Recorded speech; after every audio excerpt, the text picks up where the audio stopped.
60 or visit online at rrbi.co. Reuters reports Chicago Mayor Rahm Emanuel announced on Sunday that his city will sue the Trump administration on Monday over threats to withhold public safety grant money from so-called sanctuary cities, escalating a pushback against a federal immigration crackdown. The federal lawsuit comes less than 2 weeks after Attorney General Jeff Sessions announced the Department of Justice would bar cities from a certain grant program unless they allow immigration authorities unlimited access to local jails and provide 48 hours notice before releasing anyone wanted for immigration violations. Mayor Emanuel said at a news conference, Chicago will not let our police officers become political pawns in a debate. Chicago will not let our residents have their fundamental rights isolated and violated, and Chicago will never relinquish our status as a welcoming city. He added that the lawsuit would prevent the Trump administration from setting a precedent that could be used to target other sources of funding. Under Trump and Sessions, the federal government has sought to crack down on so-called sanctuary cities, which generally decline to use municipal resources to enforce federal immigration laws. Police and city officials in sanctuary cities have said deporting undocumented immigrants who are not accused of serious crimes harms public safety by discouraging immigrants from coming forward to report crimes. Chicago's lawsuit is the first to challenge the department over the burn program. California Attorney General Xavier Becerra is also considering a similar lawsuit, according to the Sacramento Bee. This has been FPP Radio News, online at fppradio.com. This is the Onion Week in Review. A report by Stanford University researchers released Thursday found that Americans spend 90% of their waking hours staring at glowing rectangles. Researchers identified more than 30 varieties of iridescent rectangles, ranging from personal and work rectangles to rectangles that heat food and those that can fit right in one's pocket. From the moment Americans wake up, they are captivated by these bright, pulsing rectangles. In fact, if you look at the data, it's hard to find a single minute when the public isn't captivated by these,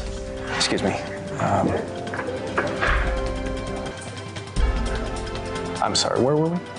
In local news, a run-over squirrel is remembered as frantic and indecisive.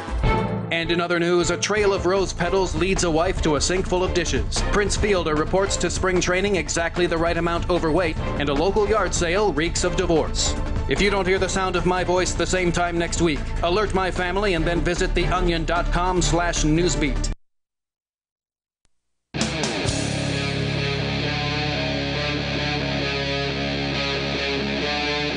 Free Talk Live. It is Free Talk Live, and of course you can bring up whatever is on your mind here. Our number is 855-450-FREE, like freedom. That's 855-450-3733, and we've got Skype, so feel free to Skype on in here at Skype username LRN.FM. Joining you in studio tonight, it's Ian, Melanie, and Mark. Of course, you can bring up anything you want, but we've always brought things to the table to discuss that you might find interesting, so that's what we're going to start with here tonight.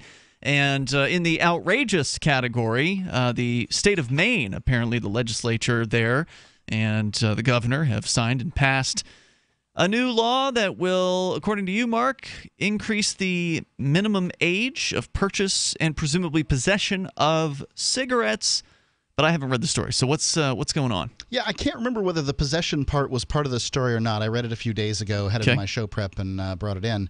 But yeah, it comes from WGME.com, which it appears as though WGME is on my side. So I'm sorry about that. He's not on your side. They're not on your side. Yeah.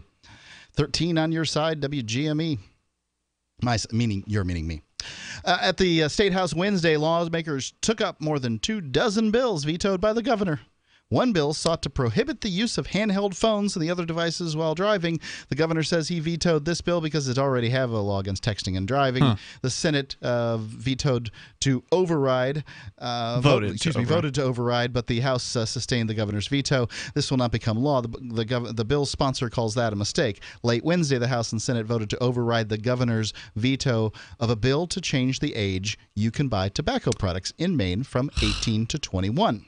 This bill will become law.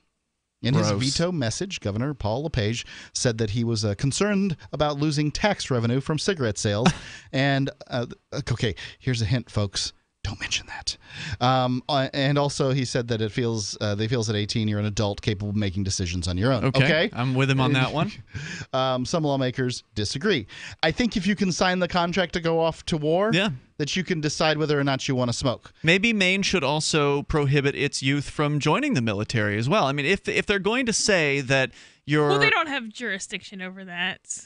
Well, maybe they could do something like say military recruiters are banned from Maine or something like that. They could decide to not try you as an adult until 21 if they're saying you're not an adult and aren't capable of making decisions. That and raise the age of consent. I suspect if you commit a felony at 14 in Maine, you're going to jail. You will find yourself adjudicated as an adult if that felony is sufficient. There was a kid in Louisiana who got life, probably for something stupid, but I don't know. I don't remember. He got life. He went to Angola.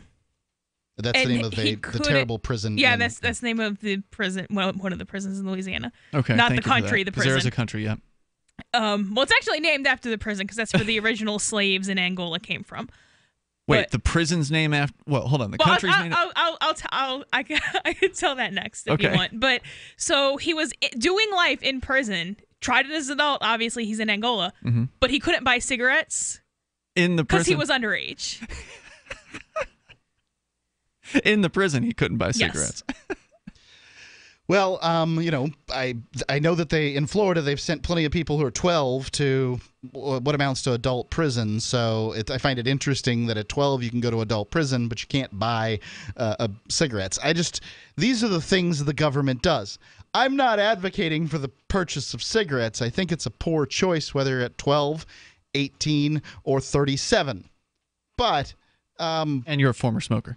I am a former smoker. No one is more down on smoking than former smokers. bunch of prima donnas. You can't tell them anything. But it just doesn't make any sense. It says here going on. Some lawmakers disagree. Both the House and the Senate did override a veto that will now expand access to opioid addiction treatment in Maine also. So they just go on. This is a whole list of things. They're not very clear. Well, I've got more here from Fortune magazine. Maine is now the 4th state to raise the smoking age to 21. Wow. They point out here. Are they the smallest geographically? I don't know if it gives us a rundown. I thought New York had the 21 on cigarettes. Looks like Hawaii, California, and New Jersey are the other 3 states. But there are some cities and localities, over 250 of them, that have similar laws on the books. Maine is – most of the people who live in Maine live down on the coast. And the closer you get to New Hampshire, the more populous it is. Like Bar Harbor. Yeah. It's certainly not an unpopulous place, but mostly most of Maine is north of New Hampshire, like as far as the – longitude or whatever. Yeah, most of geographically Maine is north of New Hampshire, but not most geographically. Population-wise, it is south of. That's what I'm saying. It's the hinterlands. You can get to New Hampshire relatively quickly. Most people can get to New Hampshire relatively quickly, buy their cigarettes, and then get back. So I don't think they've really done much with the purchase of cigarettes here, other than drive up revenue for New Hampshire. There's a darn good chance here, Mark, that people. I mean, I haven't seen the text of the law itself, but it's saying here the legal age for smoking is now 21 there. That suggests that it is also the legal age to possess the cigarettes as well. So anybody who again, I haven't seen the text of the bill, but it would seem unusual for them to say, oh, well, it's illegal for you to buy it at age 20, but you can have them and smoke them at age 20. Having a bill that says you got to get your friends to buy you cigarettes just doesn't make a whole lot of sense. So I suspect they're going to be prohibiting possession of cigarettes as well for people under the age of 21, which is going to result in police likely stopping all young people on the streets of Maine and demanding to see identification. And then if they are below the age of 21, proceeding to either ticket or arrest them for possession of cigarettes. I guess I question this. As a youngster, I smoked plenty. Most of my, a lot of my cigarette smoking went on prior to the age of 18, and no one had anything to say about it. I never had a problem with a police officer. Not to say that I spent a lot of time around them, and I'm sure that if I did, I'd put my cigarette out and hid it from them. But smoking when you're below the legal age seems to be something that's very doable. Sure, but they have busted young people here a lot. I know my ex-girlfriend was, harassed by the police for smoking under the age of 18. And so, I mean, basically, if you look young, there's no reason why a cop won't come up and talk to you about it. And it's just the more things that are illegal, the worse off people are, whether they do that or not. Because if the only things that are illegal are murder and rape, if I don't have a body, I can't arrest you for anything. But if cigarettes, weed, and, a particular gallon of milk is illegal, I can carry that around with me, throw it on anybody I want, and arrest them. So that's kind of not really the point. Okay, so apparently I'm wrong about this, and according to an article this was back in June, but presumably the bill wasn't. We're just going to presume the bill is as it was back in June. At that time, it would raise the minimum age for buying tobacco products from 18 to 21. However, people ages 18 to 20 would still be allowed to smoke or use other tobacco products. So, yeah, Melanie, this is a bill that requires you to get your friends to buy your cigarettes for you. That's all this is. You say smoke or use other tobacco products. That sounds like a grandfathering in, though. That sounds like when they raised the drinking age in Louisiana, but if you were already allowed to drink before, they just raised it 1 year every year, basically. In effect. All right, now you have me questioning this again. I don't know. All right, that seems more likely than, hey, go out of state and give the taxes to somebody else. Hey, go get your friends to buy your cigarettes. That just seems like the more likely scenario to me. Well, at this point, the only way to know for sure is to look at the actual text of the bill. Shelley Doak, this is from PressHerald.com, representing the Maine Grocers and Food Producers Association, was among those who said the state could lose revenue, perhaps to bordering states such as Massachusetts or New Hampshire, where the minimum age... Wait a minute, Massachusetts doesn't border Maine. It does not.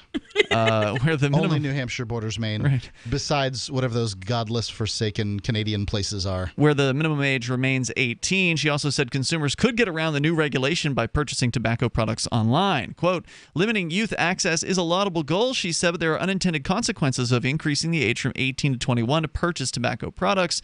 It creates a variance, setting Maine apart and likely diverting business activity across the border or to online retailers, face-to-face transactions, products behind the counter, products locked in cases, extensive employee training, and point-of-sale software to ensure that tobacco products are only sold to age-eligible adults are likely not employed through internet sales. The toll-free number here is 855-450-FREE like freedom. You want to comment on the increasing age required to purchase tobacco products? It's not just happening in Maine. You can join us here on Free Talk Live. So when we brought him home, we didn't realize that Bear, the rescue dog, was actually sick. He had very flaky skin. He was dropping a lot of fur. The vet wanted to do steroid injections, special dog food. Nothing seemed to work.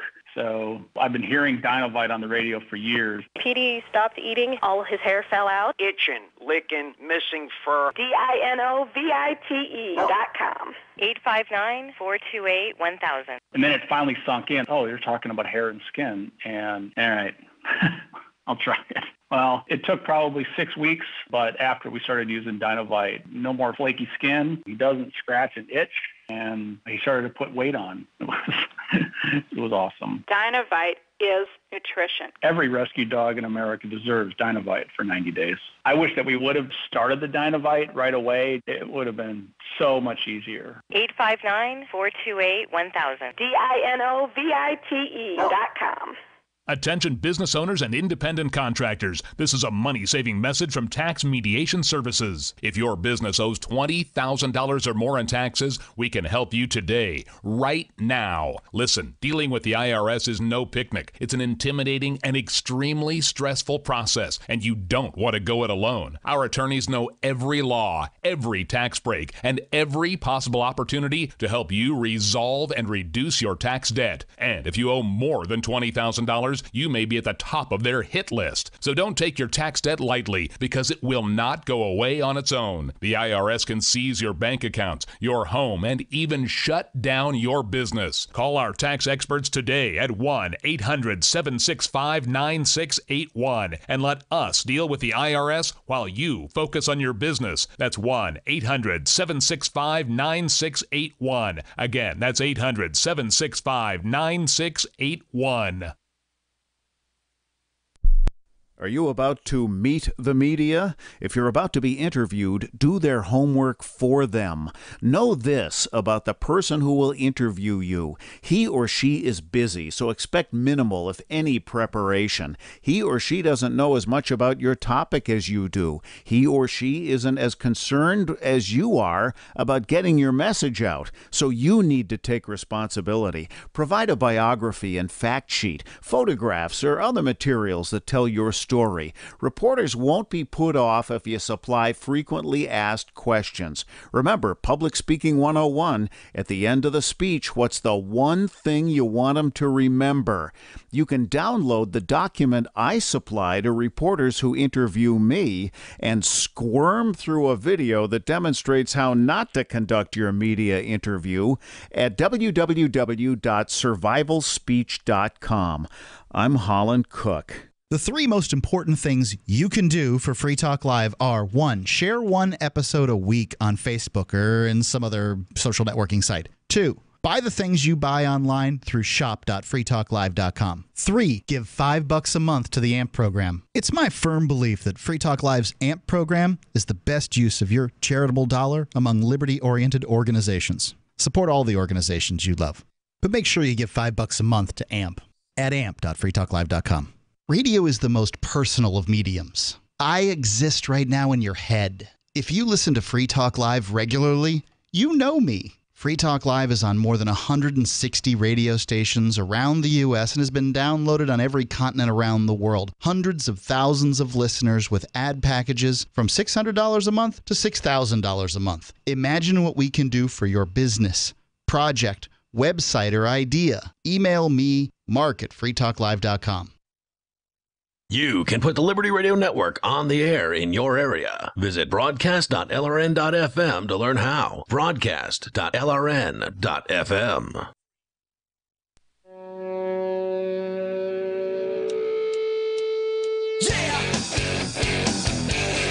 Free Talk Live. Dial on in toll free and join us right here on the radio.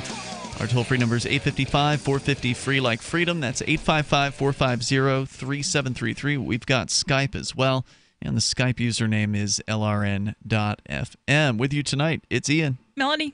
And Mark. Hey, if you've been thinking about mining some Bitcoin, well, the folks over at Bitcoin.com can help you with that. You go to pool.bitcoin.com, and you can mine in a few different ways.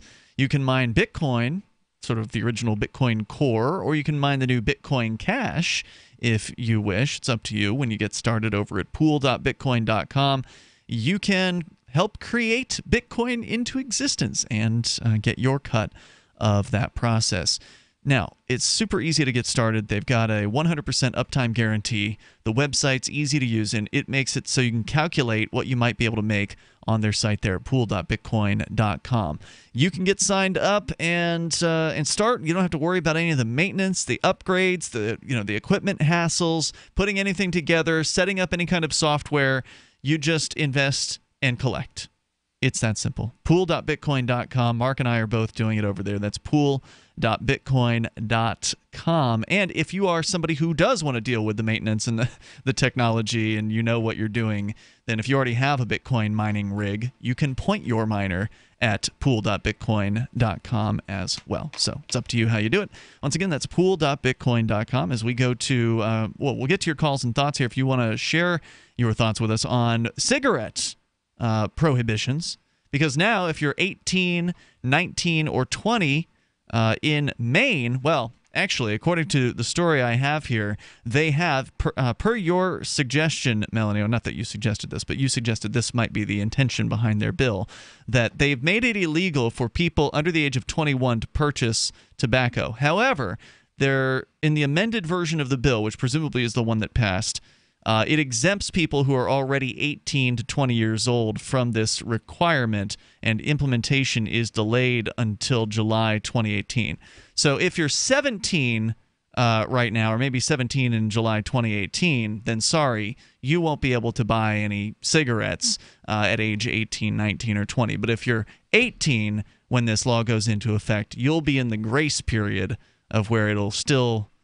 I guess you'll be able to buy the cigarettes. This is how they did it with alcohol, too. There was Basically, they raised the age of purchasing alcohol from 19 to 21. But if you had been able to purchase alcohol up to this point, then we don't want to disturb your habits, so we're not going to go and change anything for you. Yeah, they don't want to deal with an entire state of withdrawing 18-year-olds all at the same time. And they get less resistance this way. If they were going to take it away from people who already had it, not that people don't already have it underage, but Right. those people who are now doing nothing would have resisted this. They might have been more likely to, at least. Yeah. Sure. So this isn't them being nice and not wanting people to withdraw. This is them knowing what they're doing. Yeah, and I've yet to actually find the House bill number. So I've been looking at different articles, and I can't. Nobody has cited like what the actual bill number is. So I really have no idea how to look at the details of this. Let's go to your calls and thoughts here. If you want to comment, you're welcome to join us. You can also bring up anything. David, calling from our very own Keene, New Hampshire. You're on Free Talk Live. Yep. Hey, what's up? Hey. The latest developments in crypto, like a shapeshift. It does do, you can shapeshift into Bitcoin Cash. That's right. Bitcoin Cash has been added to Shapeshift.io, which is one of the easiest ways to change from one cryptocurrency like Bitcoin into another cryptocurrency like Dash, for instance. You don't need an account. I think that's the simplest way to do it. That's really good because you don't got to do no names or nothing like that. Right. But the problem. But I did do that, and I was just going to throw it out there because I'm perplexed by it. I got a wallet for that, and then I am trying to download the blockchain, but it's not downloading. It's taking days. You got a computer. You got the wallet that you put on a full computer, the full node wallet, where you have to download the whole blockchain. Oh, that must be it. Yeah. Yeah, a QT, like what we call, I don't know why, it used to be called the QT wallet. I think the program was called Bitcoin QT. Yeah. So one of these QT, these full node wallets is what they're called. Where you run it on Linux or Windows. These babies, they're going to take 5 days on a good internet connection to download the blockchain. It could be even longer. It shouldn't be that long. It shouldn't be that long. I just did. I did the blockchain. You got 30 megs down and 30 megs up there, hotshot. Most people have internet connections that fast. Actually, we've got more than that here, but it does seem it's going to take You probably have a better 5 internet days. connection than most people can get. No, actually, Keene is out in the backwoods here. I mean, Okay, but most companies will only sell their higher plans to non-human entities. I see what you're saying, but the company that we have here in the Keene area is called Spectrum. They purchased Time Warner, and they immediately upgraded everybody's speeds, and they're lowered their prices once they took over. And it's not uncommon to see internet connections with 100 megabit download speeds on the residential level. But regardless, Mark, it shouldn't take an entire week, but it certainly can take some number of days in order to do this. But you should be able to see progress at the bottom of the program that will show you. You can stick with that wallet, or you can get one that doesn't do that. It's up to you what you want to do. Am I still on? You're here. Yep. Hello? Yeah, right here. Oh, okay, cool. Can I just ask one other quick thing? Yeah, go ahead. I already shifted some crypto to it, and so I'm wondering this question: if you say lose your computer that has your wallet on it, can you still get your crypto back yes, somehow? you got to back up the wallet. If it's the program that I think you're using, the Bitcoin Core or whatever it is, there's probably a wallet. It's called Bitcoin Unlimited, I believe. Okay, Bitcoin Unlimited. Then you want to find the directory with the wallet.dat file, and then that's the file you want to back up. It's a very small file, so you can encrypt it in the program, and then that way it's passworded. So if somebody else finds it, they don't know your password, they can't get into it. But then you could take that and you could put it up on your Google, storage or your Microsoft Cloud or whatever, and you can put it in different places. That way, if your house catches fire or like you said, your computer breaks or something, you can still have that same file, and that will bring back your Bitcoin. David, thanks for the call tonight. I appreciate hearing from you. The toll-free number is 855-450-FREE, like freedom. And that's an important thing. Whatever the program is you're running for Bitcoin, maybe it's not the complicated one that he's talking about where you're running a full node and you have to have the whole 150 gigabyte and constantly growing blockchain on your computer. Most people can't do that. They don't have the space, they don't have the interest, they don't have the technical know-how to get it set up. But even the wallets that you get on your phone, the real basic, simple send-receive Bitcoin wallets, and there's a zillion of them, most all of the good ones have a way to back up your wallet information. And you always, always, always want to do that, because if something happened, and you want to do it right away, because you never know, you might download a Bitcoin wallet, put your Bitcoin in it, and then 10 minutes later, you break the phone. So you need to back up your wallet as soon as possible. Go to Bitcoin.com. You can learn more about Bitcoin if you're new to the decentralized cryptocurrency. There's more coming up here, whether it's cigarettes or whatever's on your mind. You can join us on Free Talk Live. Hunters, anglers, campers, and survivalists. Get back to nature. Expand your horizons with the highest quality, most versatile, unique slingshots and sling bows on the market at slingbow.com. Sling bow products are compact and models start from just $17.98. They're perfect for your bug out bag or storing in your vehicle. Give yourself and your loved ones the excitement and tradition of sling bow, a new frontier in archery and truly modern twist on this primitive survival tool. Feel the thrill only at slingbow.com.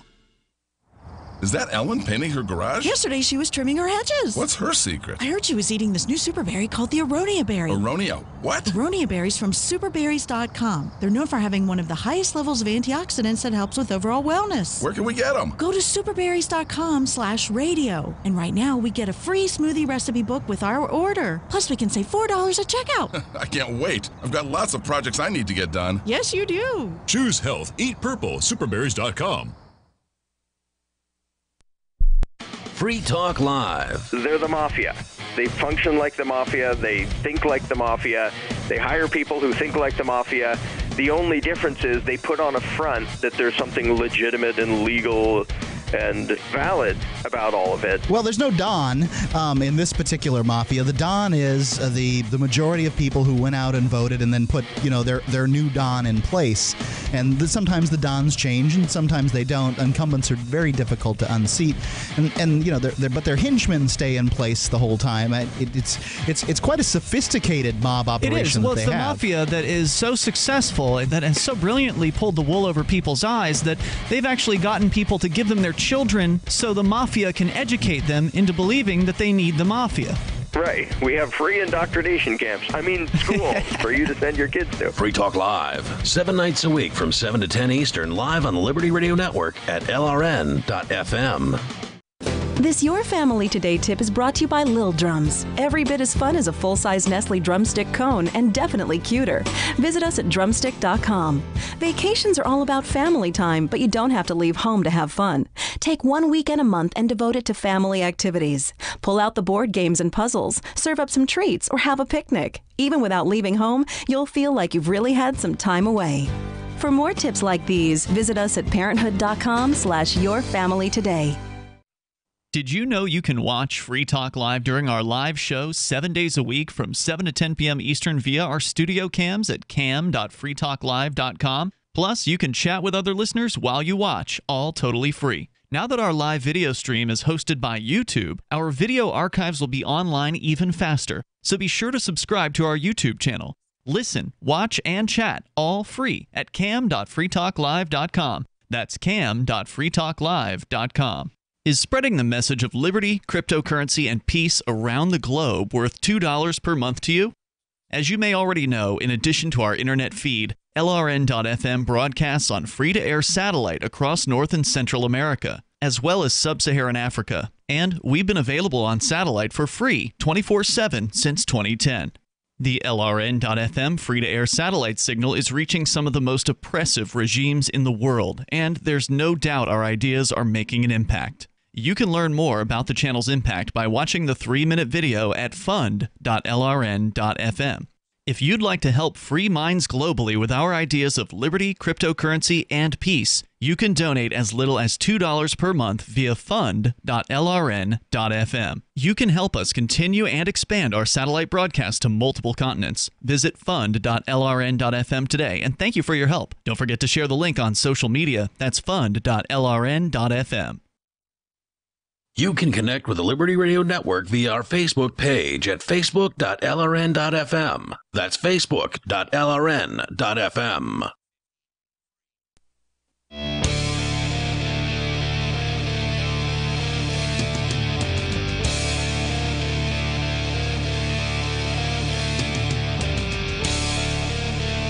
It is Free Talk Live. Dial in toll free. Bring up anything that you want. Just take control of the airwaves at 855-450-FREE like freedom.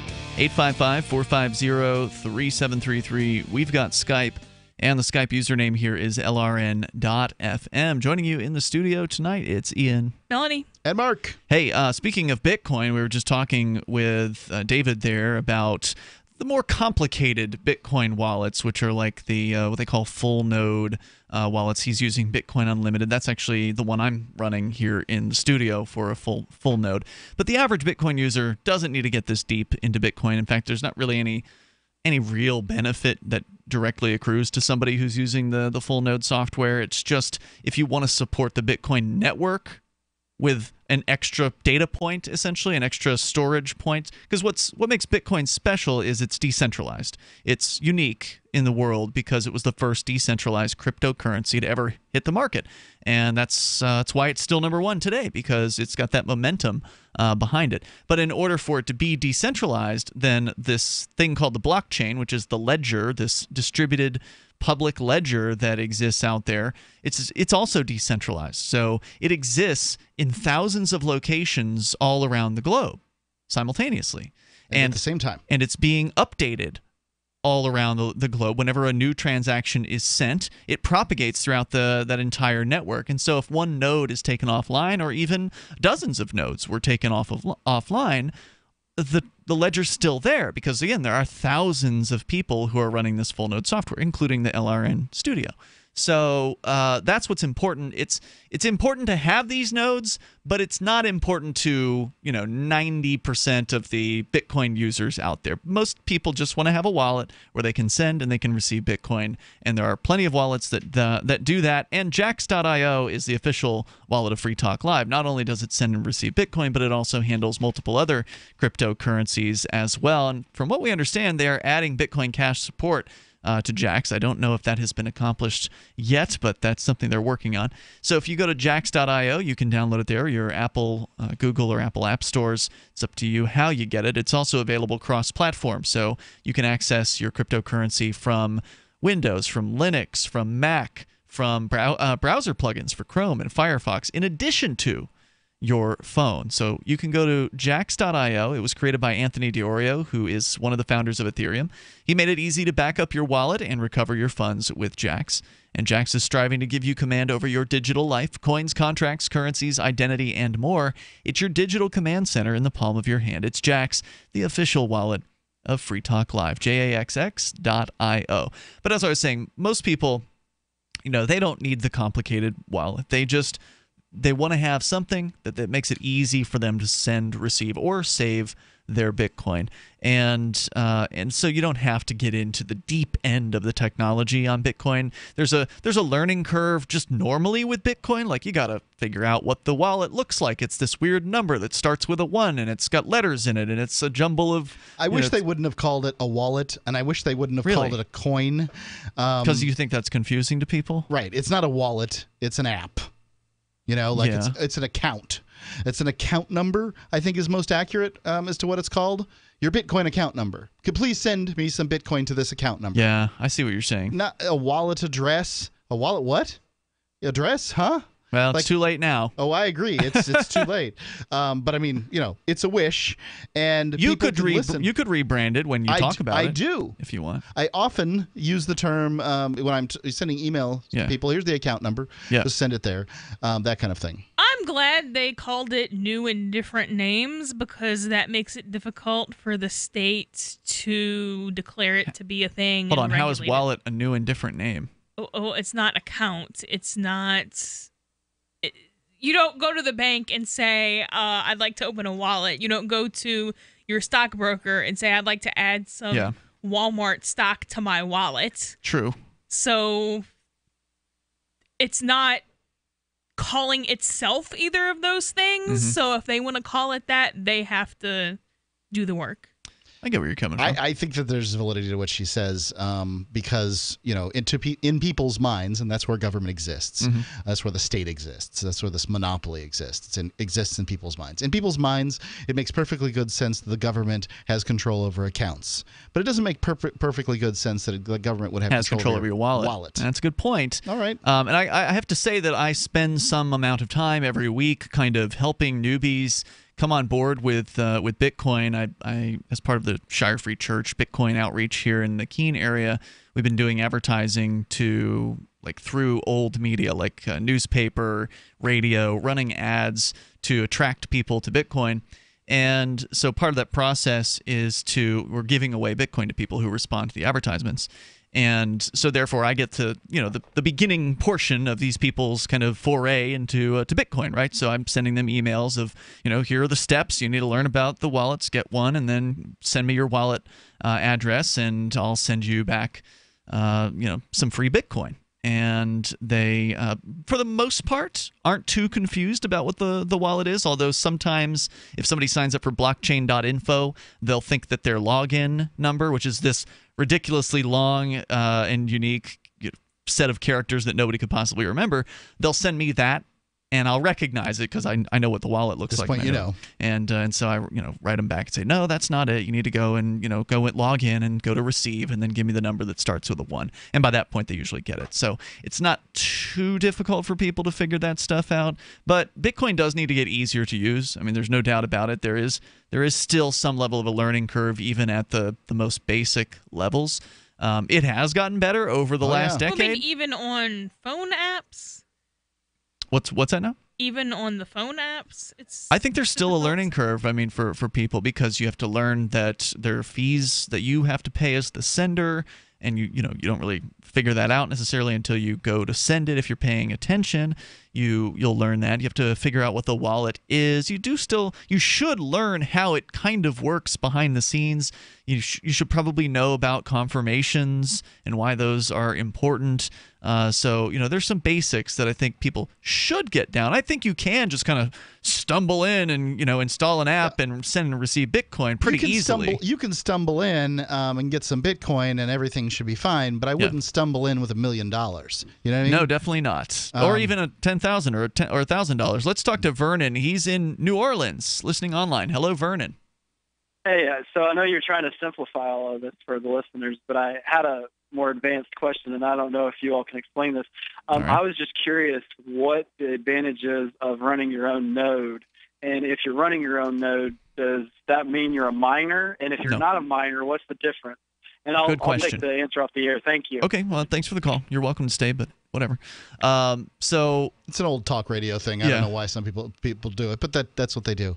So no, if you're running a node, you are not a miner. Right. The miners are separate from the nodes. And no, I can't really say there is any direct benefit to the node user, the person who's running the full node. I run a full one. It's just for the love of Bitcoin. It's just for the support of the network. So only a fanatic is going to run a full node because there's no, you don't get paid for it or anything like that. Then as far as mining is concerned, it increases the resilience of the Bitcoin network. Sure. Is probably the best thing you can say. It has to have full nodes in order for it to be an effective network. No doubt about it. And now, miners run full nodes, but full nodes aren't necessarily miners. Does that make sense? That sounds correct. Yeah. Yeah.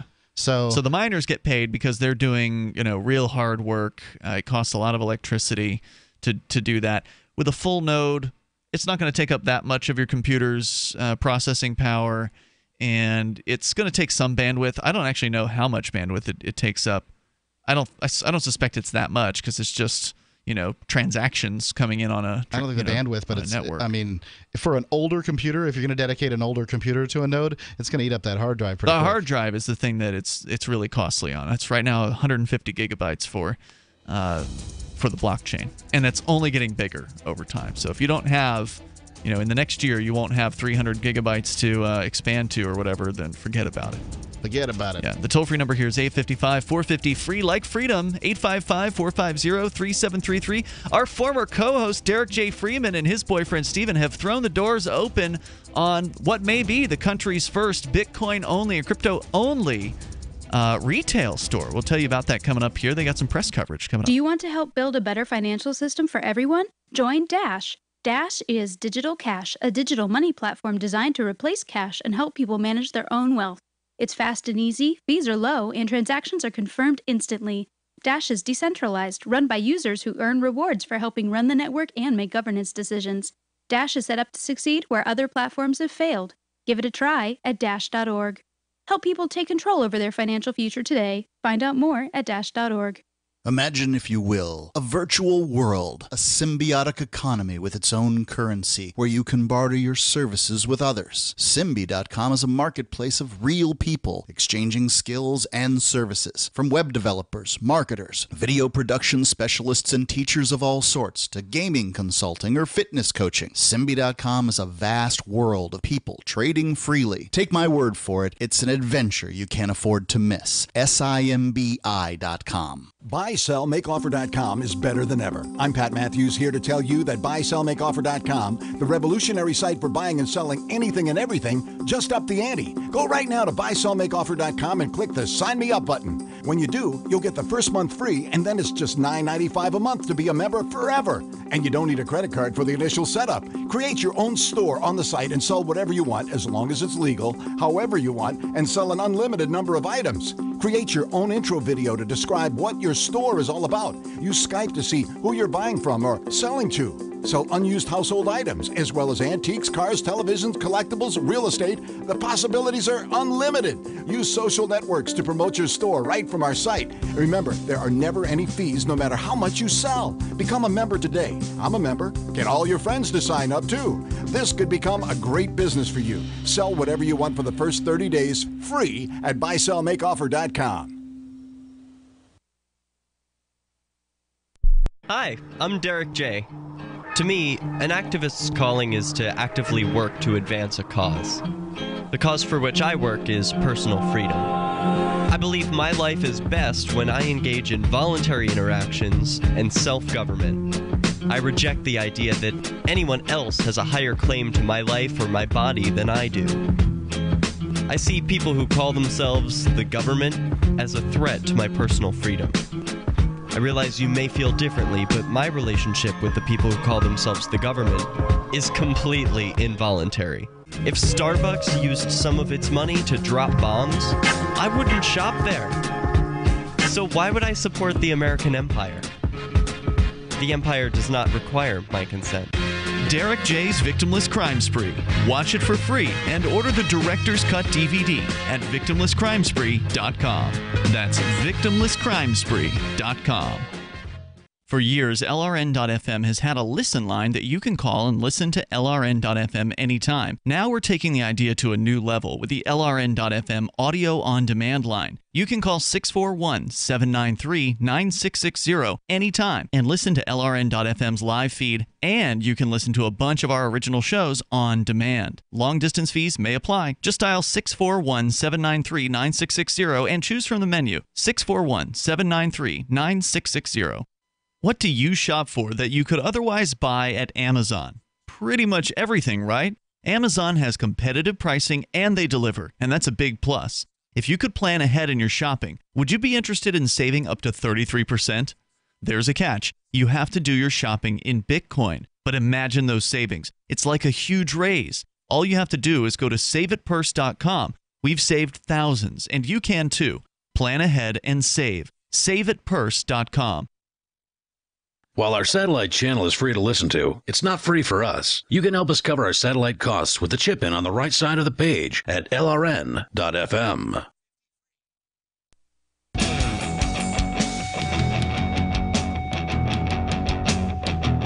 Free Talk Live. Dial in toll-free, bring up whatever you want. Our number here is 855-450-FREE, like freedom. That's 855-450-3733. We've got Skype, and the Skype username here is LRN.FM. With you in the studio tonight, it's Ian. Melanie. And Mark. Now, if you've been listening over the past couple weeks, you may recall we have heard from our former co-host, Derek J. Freeman, who called in a couple times to regale us with stories from their brand new storefront that they've opened up out in Portsmouth, New Hampshire, which is called the Free State Bitcoin Shop with an E. It's got that fancy shoppy spelling to it. And they've opened up a storefront right in the... You know they're serious because they paid money to have those extra 2 letters tacked on there. Right in the heart of downtown Portsmouth, New Hampshire.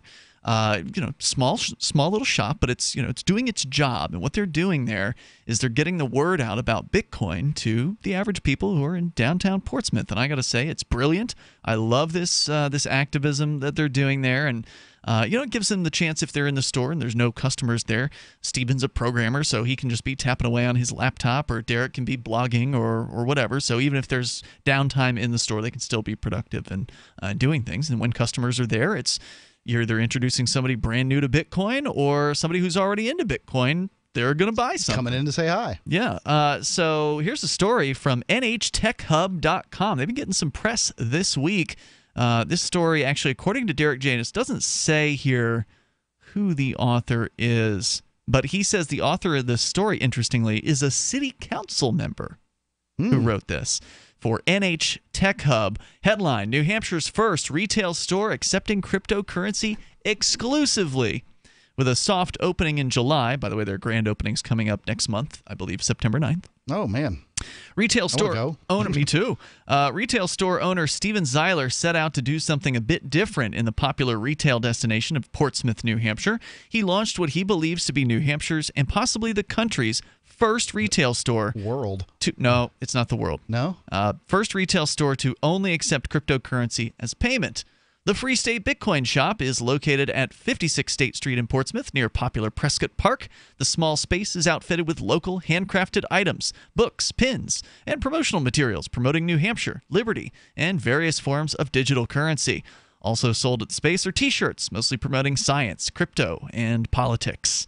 The most popular items are the T-shirts with slogans such as, "Not my president," and "Act in Defiance, Embrace Science." Another popular and hilarious item is the Doge pillow, fashioned after the popular Doge meme dog. And they are funny looking. Asked why he chose to locate in Portsmouth, Steve explained, quote, "Portsmouth is my home, and my greatest desire is to share with my neighbors the wealth that comes from the adoption of better money. Our town has the great benefit of being not only wealthy and liberal-minded, but also is an obvious choice for any Bitcoin venture, since the New Hampshire legislature embraces the use of Bitcoin with America's leading protections for digital currency freedom. New Hampshire is known, unquote, New Hampshire is known as a popular place for many Bitcoin businesses." And what Stephen was referring to there was the Bitcoin Protection Bill. That's what I named it. It was essentially, it's a cryptocurrency protection bill that passed this year. It undid the mistake that was made a couple of years ago where cryptocurrency or virtual currency was added to the money transmitter statutes, and it went a step further than undoing that mistake. It also specifically exempted cryptocurrency-only businesses from being considered money transmitters by the laws here. So that's great news for crypto. It's already resulted in some increased interest, as I understand it, in companies who are looking at opening up shop or doing business with people in New Hampshire. Inspiration came, says Stephen, from visiting a store in Prague, which was also Bitcoin only. I guess that answers that question, doesn't it? Steve explains this inspired him to open the Portsmouth store. He said, quote, "For over a decade, I've participated in expanding use of alternative currencies and began using and promoting Bitcoin 5 or 6 years ago. Our mission is to help as many of our neighbors as possible learn to use Bitcoin and the benefits of superior global currency," unquote. Steve says that many curious shoppers are surprised that they're not able to spend their U.S. dollars. Sorry, we don't want that crap. That's right. Now, isn't that illegal? Isn't this civil disobedience? Really? So wait, legal tender laws no longer force people to accept the federal dollars? one, I'm pretty sure, has been repealed. I'd kind of be surprised if New Hampshire had one. Yeah, I don't think New Hampshire this is has about as legal as trimming the wick on your lantern too low or something. I mean, like it's a law that is just It's irrelevant. not enforced. Yeah. Whether But doesn't the Federal Reserve note say that this is legal tender for all debts, public and private? Right. I haven't looked that closely at a dollar. So they're just I'm certain that a Secret Service agent, if they had the time, the energy, and the inclination, could come and make a stink at this store. And I would like to invite any and all Secret Service agents that are listening right now, please do this and tell Free Talk Live ahead of time so we can get the exclusive. You know what? I don't know if this legally constitutes a store because according to the United States federal government, crypto is an asset, not a currency. So they're trading is what you're saying. But wait a minute. Aren't there two federal opinions about this? There's FinCEN and then there's the IRS. FinCEN says it is currency. The IRS says it's a commodity or something like that? Virtual Is that commodity. what you were thinking of, the IRS opinion on it? No, the IRS said that it's an asset. And if it's... Right.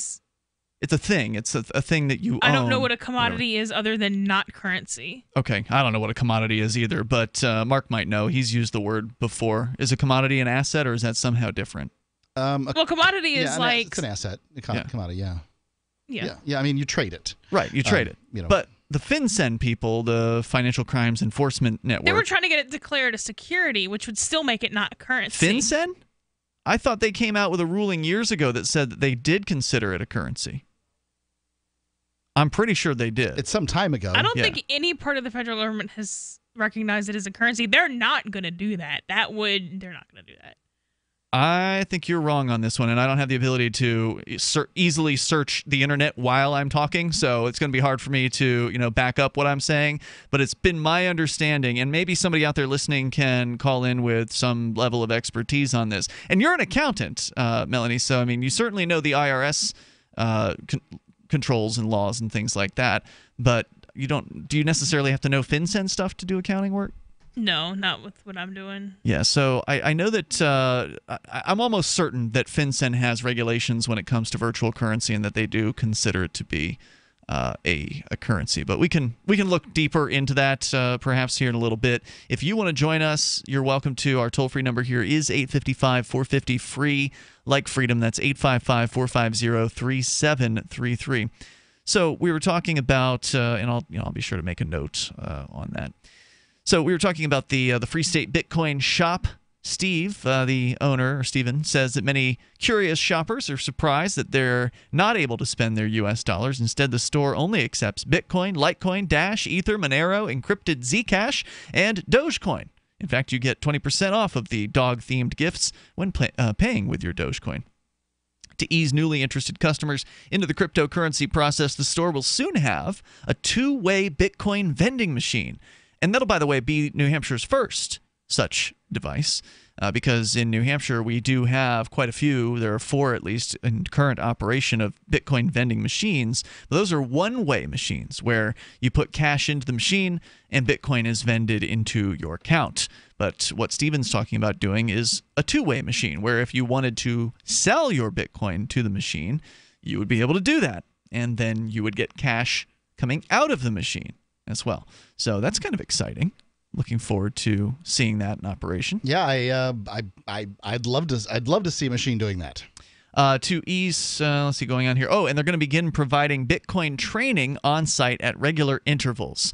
When asked about if many customers had known about Bitcoin and other cryptocurrencies, Stephen explained, quote, "So far, the positive reception has exceeded my expectations. There have been a good number of foreign and local Bitcoin users who were astounded to discover a Bitcoin-only shop in Portsmouth. Yeah, I bet they are. And to buy real-life gifts with cryptocurrency. A handful of tourists and locals were pleased by our science-themed shirts, but were frustrated that they couldn't buy them since they didn't have Bitcoin to spend. While a few have never heard of Bitcoin, the majority of people coming through the store day to day know about it and want to learn more or impress their friends with their knowledge of the superior money, unquote. So those wanting to learn more are encouraged to stop by the store. They're open Tuesday through Sunday, and they've got a website. I believe it is Free State Bitcoin Shoppy. .com, if I'm not mistaken. Yeah. And then in addition to that, we've heard some stories from Derek J, who, he's there at the store every single day and connecting with people, and they're always meeting interesting folks. And, you never do know who it is that's got a Bitcoin wallet. There was some lady from, I guess, Vietnam who came in on the very first day, and she pulled out a Bitcoin wallet and bought something. Wow. Some older lady. Wow. Right? So you just don't know. You can't prejudge people by how they look or whatever. Money brings us all together, More right? coming up. Free Talk Live. Bitcoin? Did the costs, constant equipment upgrades, and maintenance scare you off? Do you want to make Bitcoin every day in the same mining pool that Ian and I do? Pool.bitcoin.com. There's a 100% uptime guarantee. The website's easy to use, and you can calculate what you're going to make right there on the website at pool.bitcoin.com. Help steer Bitcoin towards the liberating currency that Satoshi Nakamoto meant it to be. I'm not just making money at pool.bitcoin.com. I'm doing activism while I sleep. Pool.bitcoin.com. What's more profitable, running your business or doing bookkeeping? Doing your business, of course, but you want to keep your books so that you can maximize your tax savings, right? What if I told you that there's a person that's a bookkeeper, accountant, and law school graduate that's also a hardcore libertarian? My name is Melanie Johnson, and I hate the state. I will aggressively help you to minimize your tax exposure and maximize profits, all while staying within the law. Melanie's your best choice for your taxes and bookkeeping needs. Go to tax.freetalklive.com and check out our website, tax.freetalklive.com. Looking for a great real estate investment? Consider New Hampshire, which is ground zero for the Liberty Movement. Your first call should be to Mark Worden from Porcupine Real Estate. He's more than just a real estate agent. He's your New Hampshire concierge. Where are the best places to live? Do you want farm, city, the burbs, or forest? Do you want a duplex or multifamily building so that renters pay your mortgage? There are homes in all price ranges in New Hampshire, and Mark can help with financing too. Invest in liberty and property. Mark Worden can help. PorcupineRealEstate.com. The three most important things you can do for Free Talk Live are: 1, share one episode a week on Facebook or in some other social networking site. 2, buy the things you buy online through shop.freetalklive.com. 3, give $5 a month to the AMP program. You likely buy all kinds of things online. Amazon is the largest online retailer. You can get what you need at the same prices with free Super Saver shipping by going to shop.freetalklive.com. Please do your online shopping at shop.freetalklive.com. You're listening to the live edition of Free Talk Live. Hour number 2 is next after the news here on the Liberty Radio Network at LRN.FM.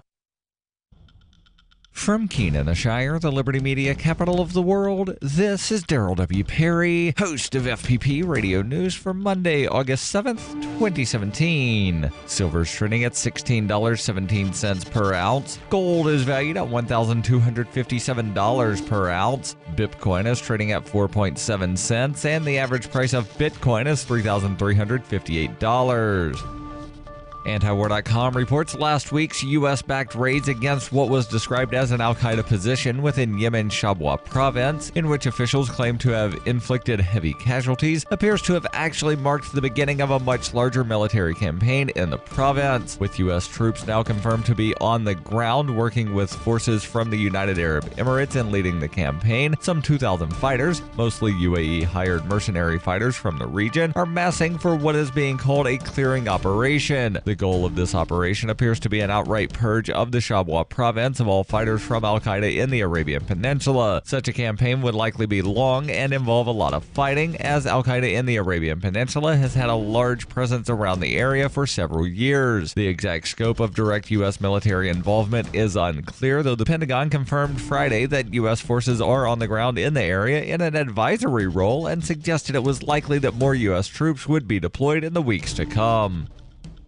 Are you an advocate for free market money? Do you promote Bitcoin as an alternative in a fiat-centric world? Then you need Spendabit in your arsenal, the search engine for things you can buy with Bitcoin. Spendabit aggregates millions of products from thousands of Bitcoin-enabled merchants. Keep your money in the free economy. Visit spendabit.co today. Bitcoin merchants, ask about our merchant suite to reach even more customers. Spendabit.co.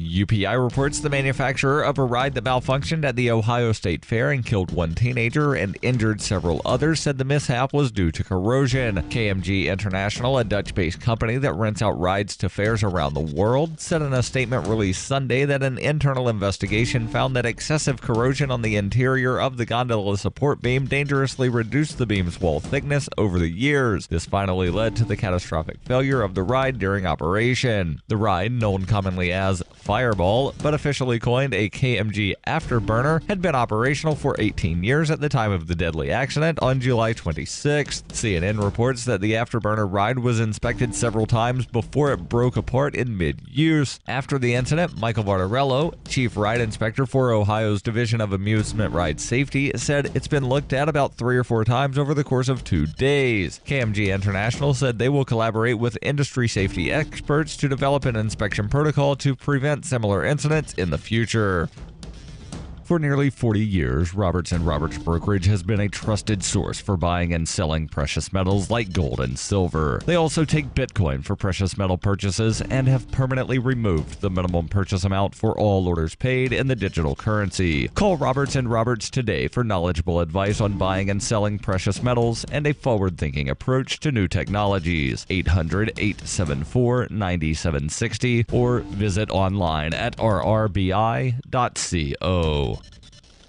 Reuters reports Chicago Mayor Rahm Emanuel announced on Sunday that his city will sue the Trump administration on Monday over threats to withhold public safety grant money from so-called sanctuary cities, escalating a pushback against a federal immigration crackdown. The federal lawsuit comes less than 2 weeks after Attorney General Jeff Sessions announced the Department of Justice would bar cities from a certain grant program unless they allow immigration authorities unlimited access to local jails and provide 48 hours notice before releasing anyone wanted for immigration violations. Mayor Emanuel said at a news conference, Chicago will not let our police officers become political pawns in a debate. Chicago will not let our residents have their fundamental rights isolated and violated, and Chicago will never relinquish our status as a welcoming city. He added that the lawsuit would prevent the Trump administration from setting a precedent that could be used to target other sources of funding. Under Trump and Sessions, the federal government has sought to crack down on so-called sanctuary cities, which generally decline to use municipal resources to enforce federal immigration laws. Police and city officials in sanctuary cities have said deporting undocumented immigrants who are not accused of serious crimes harms public safety by discouraging immigrants from coming forward to report crimes. Chicago's lawsuit is the first to challenge the department over the Byrne program. California Attorney General Xavier Becerra is also considering a similar lawsuit, according to the Sacramento Bee.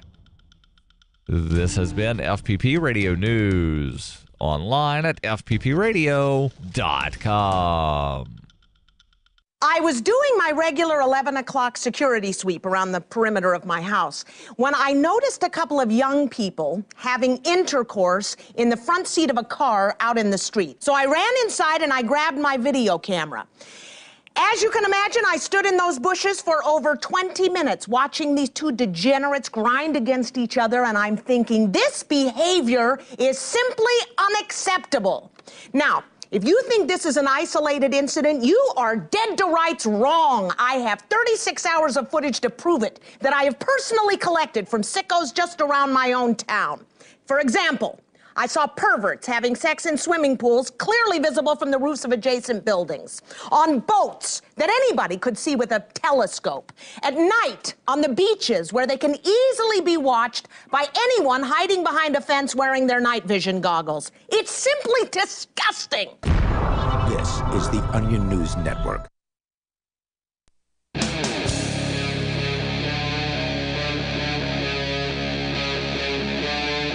Free Talk Live. It's Free Talk Live. You can bring up anything that you want. Our number here is 855-450-FREE. like freedom. That's 855-450-3733. And we've got Skype as well. The Skype username here is LRN.FM. Okay, so let's get back into the conversation we were having. Then we're going to tell you about Blockbuster Video apparently is still alive in a few locations. This is not a rerun, by the way. Amazing to me that Blockbuster Video is still alive. So we'll tell you about that coming up here. It's not amazing to me. There are people that are just that horrible. Well, we'll get into that. But first to come back to the conversation we were having in the last segment of the first hour, Melanie, you said that the federal government has ruled that Bitcoin and cryptocurrencies like Bitcoin are property. So according to the IRS, it's an asset. Something you can hold, trade, sell. Is that what an asset is? Basically? You're describing more like a security, which is technically an asset, but like your house, car, your dishes, things that are you own, the property that isn't currency, basically, because that's what the IRS, the distinction they're going to be worried about. So the IRS has made that pretty clear, but also they haven't made it pretty clear. They've explicitly stated it. Okay, that to me is pretty clear. But anyway, so the IRS has said that, but I had said that I had heard that FinCEN, the Financial Crimes Enforcement Network, also a branch of the federal government, that they had ruled that Bitcoin is a currency, and you weren't so sure about that, so I did do some digging. Yeah, they did. And yes, they did. Back in 2014, there's a lengthy piece that they put out about an administrative ruling on virtual currency payment systems. And they basically ruled that Bitcoin exchanges should be regulated as so-called money transmitters. So they believe, FinCEN believes, that Bitcoin is money. So just to clarify. So it depends on which federal agency wants to come at you or, wants to and charge you with most entities aren't allowed to do that, right? But yeah, so it just aren't allowed to have different opinions about something, you mean? Yeah, conflicting opinions at least. So every agency regulates, whatever their list of things to regulate is, and so they all want to regulate the most stuff, so they're going to say whatever it is or isn't. That puts it in their jurisdiction. Yeah. Although that was kind of stupid on the IRS's part. The IRS, that was like ego only. Why the IRS classified as an asset, unless they have some long game I'm not aware of. That was stupid on their part. I don't understand why would it be stupid or not stupid for them to do that? Because it's easier to tax money than stuff. So if I trade you 10 Federal Reserve notes for a sandwich, that's taxable. You would have to pay taxes on $10. If I trade you a $10 book for a $10 sandwich, not taxable. I'm not sure. It's reportable, but it's not taxable. I used to, a radio station for whom I used to work down in Sarasota, Florida, had an account with an organization that was a barter exchange. International Barter Exchange. And they... didn't they have a jingle? I don't know, but they did come up with, at the end of the year, they had a tax form, and you had to fill it out regarding how much trade you used. So there's some effect that I can't really... Okay, so if you have a gain, it's taxable. Okay. But if you're trading an equal amount, an equal value... So if I go and trade $3 worth of Bitcoin for a thing that is worth $3, there's no gain for anybody. Now, later on, you're going to have issues when you convert it to Federal Reserve notes. If you sell it. Yeah. But until you convert it to Federal Reserve notes... Well, I think that maybe what the IRS was doing was... and that's if you're a sucker and you tell them that you converted it. And I know you don't believe this for a second. Well, it depends on what is going on. I know you guys don't believe this for a second, but maybe they were just speaking what was their sort of highest truth. Bitcoin is best described as a digital asset. A tradable... It is a tradable digital asset. It is, by the government's definition of these things, it is a commodity that you can. I mean, commodities are traded all the time. They're not considered currency. People don't generally go into stores and trade pork bellies for sandwiches or whatever. Even though these things are ubiquitous and relatively easy to trade. I mean, it really mirrors a commodity more than it mirrors a currency today. And I would believe about the IRS, it might just be the case that they actually believe that it's an asset and they don't believe it's a currency, whether or not that's for evil reasons and they just worship Federal Reserve notes or not. They might just believe, and that's their basis for believing that. The IRS tends to be really, really lawful evil. They will follow their own rules even if it screws them over. Now, their rules are heinous and, more of them should have died when somebody ran a plane into them. That's unusual for bureaucracy. Normally they ignore their own rules. It is, and I don't know why. Huh. Now, I mean, that's not to say that no agent has ever gone against the rules, but as an entity, they tend to be extremely lawful evil. Huh. Lawful evil being a Dungeons and Dragons reference. Yeah, it's a meme from the internet. Are there memes that aren't from the internet? What do you think your a meme would be defined as sort of a social idea. What do you think your alignment is, Ian? I'm not familiar with all the different options. Oh, I see. So you don't have to pick one now since you're not familiar, but I will tell you the chaotic good. Right. So you're definitely chaotic. Lawful, neutral, chaotic, good, and neutral, evil. So it's possible to be true neutral. There's 9 total. So there's 3 and 3, and they cross over. So you can be lawful good, lawful neutral, lawful evil. You can be neutral good, neutral, true neutral, what they call true neutral, and then neutral evil, and then chaotic good, chaotic. What is a neutral? What does it mean to be neutral when it comes to being lawful versus chaotic? What is that? I guess that you don't care whether or not good or bad happens. Lawful versus chaotic. So lawful means you stick by the rules. Chaotic means you don't care about the rules. That's me. Yeah. I think chaotic might be that you go against the rules for the very purpose of going against the rules. I've done that. That's not what I've heard from anybody, either from memes or from D&D players. Do you play D&D? I played not once, but one session. How about you, Mark? Do you play D&D? I played quite a bit. So lawful means to be a paladin, which is a knight in shining armor. Person. You must be lawful and good. Okay. A paladin can't be. Which you can't be, but those are mutually exclusive. This is a game. The laws were simpler. It was a simpler time. So you can't be neutral good. You can't say, I'm really good, but I don't really care what politicians say or the king says. But wait, I thought you said there was a neutral good. There is, but you can't be a paladin and do it. Oh, I see. Okay. You can be an anti-paladin and be chaotic evil, which I think would be a difficult thing to play generally. Like, how do you find a law, disobey it, and be evil? Do all of that. It seems like a lot of work. Okay, so a lawful evil cop would be a cop who sees you smoke weed and arrests you. A chaotic evil cop would be a cop who plants weed on you and arrests you. I see. So if you're following your own rules. Gotcha. Okay. Thank you for explaining that. I appreciate that. Yeah. So since we're talking about things that happened in the past, let's go back because you guys probably haven't played D&D in recent years, right? Well, yeah, this is the only time I've played. Bob plays it. So. I'm going to go ahead and assign you an alignment, okay? Okay, go. I'm going to call you chaotic good. Yeah, that's what she said. Ian is definitely chaotic. Oh, yeah. I think Ian qualifies as chaotic. I'll take that. Which is a really tough place to... You have to be almost Ian to do this. Because it's a hobby to be chaotic good. You would have to be good and busy disobeying laws all at the same time. That isn't the same as sort of, If you disobey some laws, then you would still qualify, right? Because the lawful people would follow them all. I think you would have to be aware that, for these purposes, I think you would have to be aware that you're violating laws. Yeah, you would have to be aware that you're violating laws. You can obey laws, what do they call it? But only for good reasons. What is that, like a D&D character type? Yes, it's an alignment. Character alignment or character alignment. All right. That's good for my show notes. 855-450 free like freedom. 855-450-3733. I'm going to go ahead and claim neutral good. 855-450 free if you want to join us on the radio. Coming up, Blockbuster Video.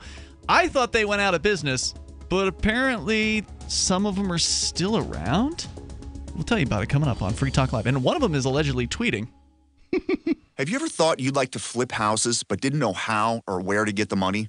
Are you ready to be your own boss so you can start living the good life? Hi, I'm Preston Neely. I used to be so broke. I had my electricity turned off 9 times, but I figured out a way to quit my job and find financial freedom in real estate. For a limited time, I want to send you a free copy of my smash hit selling book, How to Get Rich in Real Estate. It shows you how to copy exactly what I did so you can make money from the comfort of your own home without even doing any manual labor. I've already given away 5,000 books and they're going fast. To get one before they're gone, call 1-800-958-9256. Listen, if you're sick and tired of stressing about money, this book could change your life. It's short, fun to read, easy to understand, and awesome. To find out how to get your free book while supplies last, call 1-800-958-9256. Call 1-800-958-9256. 1-800-958-9256. Will the government protect your family from Iran and North Korea's newest weapon, EMP? We buy guns to protect ourselves, home, health, and car insurance for accidents. Maybe you also have food storage. But how would you keep your refrigerator running in a long-term EMP blackout? Using tested military designs, the Solark EMP-hardened solar generator protects and powers your critical appliances for years without burying items underground or wrapping them in aluminum foil. Unlike other preps, Solark is used every day to help offset your electric bill automatically. Visit PortableSolarLLC.com to learn how easily expandable the system is. Solark is the most affordable and powerful solution on the market. The whole system even fits in the back of a pickup or SUV and can install in less than an hour. See for yourself why Solark beats other off-grid systems at PortableSolarLLC.com. Don't wait for the government. Go to PortableSolarLLC.com to learn why Solark is energy insurance for your family.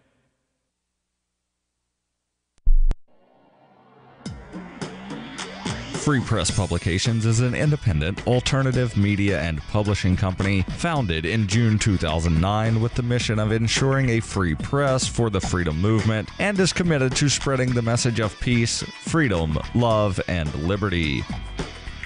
FPP also gives new authors an avenue for publishing freedom-oriented material. FPP brings you daily news and commentary on the website fpp.cc, as well as a daily 5-minute newscast, FPP Radio News, and weekly news, views, and commentary in the FPP Freedom Minute and Peace, Love, Liberty Radio at fppradio.com, and the monthly newspaper FPP News at news.fpp.cc. Find FPP online at fpp.cc. That's fpp.cc, as in Creative Commons. If you want to know the latest about Free Talk Live before we go on the air, all you need to decide is how you want it delivered. It's your choice. Visit news.freetalklive.com. You can get emailed announcements and participate in contests via our email updates list. Plus, we have a Twitter account that you can follow and a Facebook page where you can become a fan. So visit news.freetalklive.com to get news about Free Talk Live as soon as it's announced and the way you want it delivered at news.freetalklive.com. That's news.freetalklive.com. Are you tired of governments murdering people around the world? Stop using their money. There is an alternative. Bitcoin is a stateless, free market, non-political currency. Bitcoin cannot be inflated or controlled by any government. By using their money, you're helping the state. Stop doing it. You have an incredible alternative available now. Learn it, use it, spread it. Get started with Bitcoin at bitcoin.com. That's bitcoin.com. Help get LRN.FM into more ears. Visit promote.lrn.fm for a free bumper sticker, flyers, banners, graphics, and more. Promote.lrn.fm.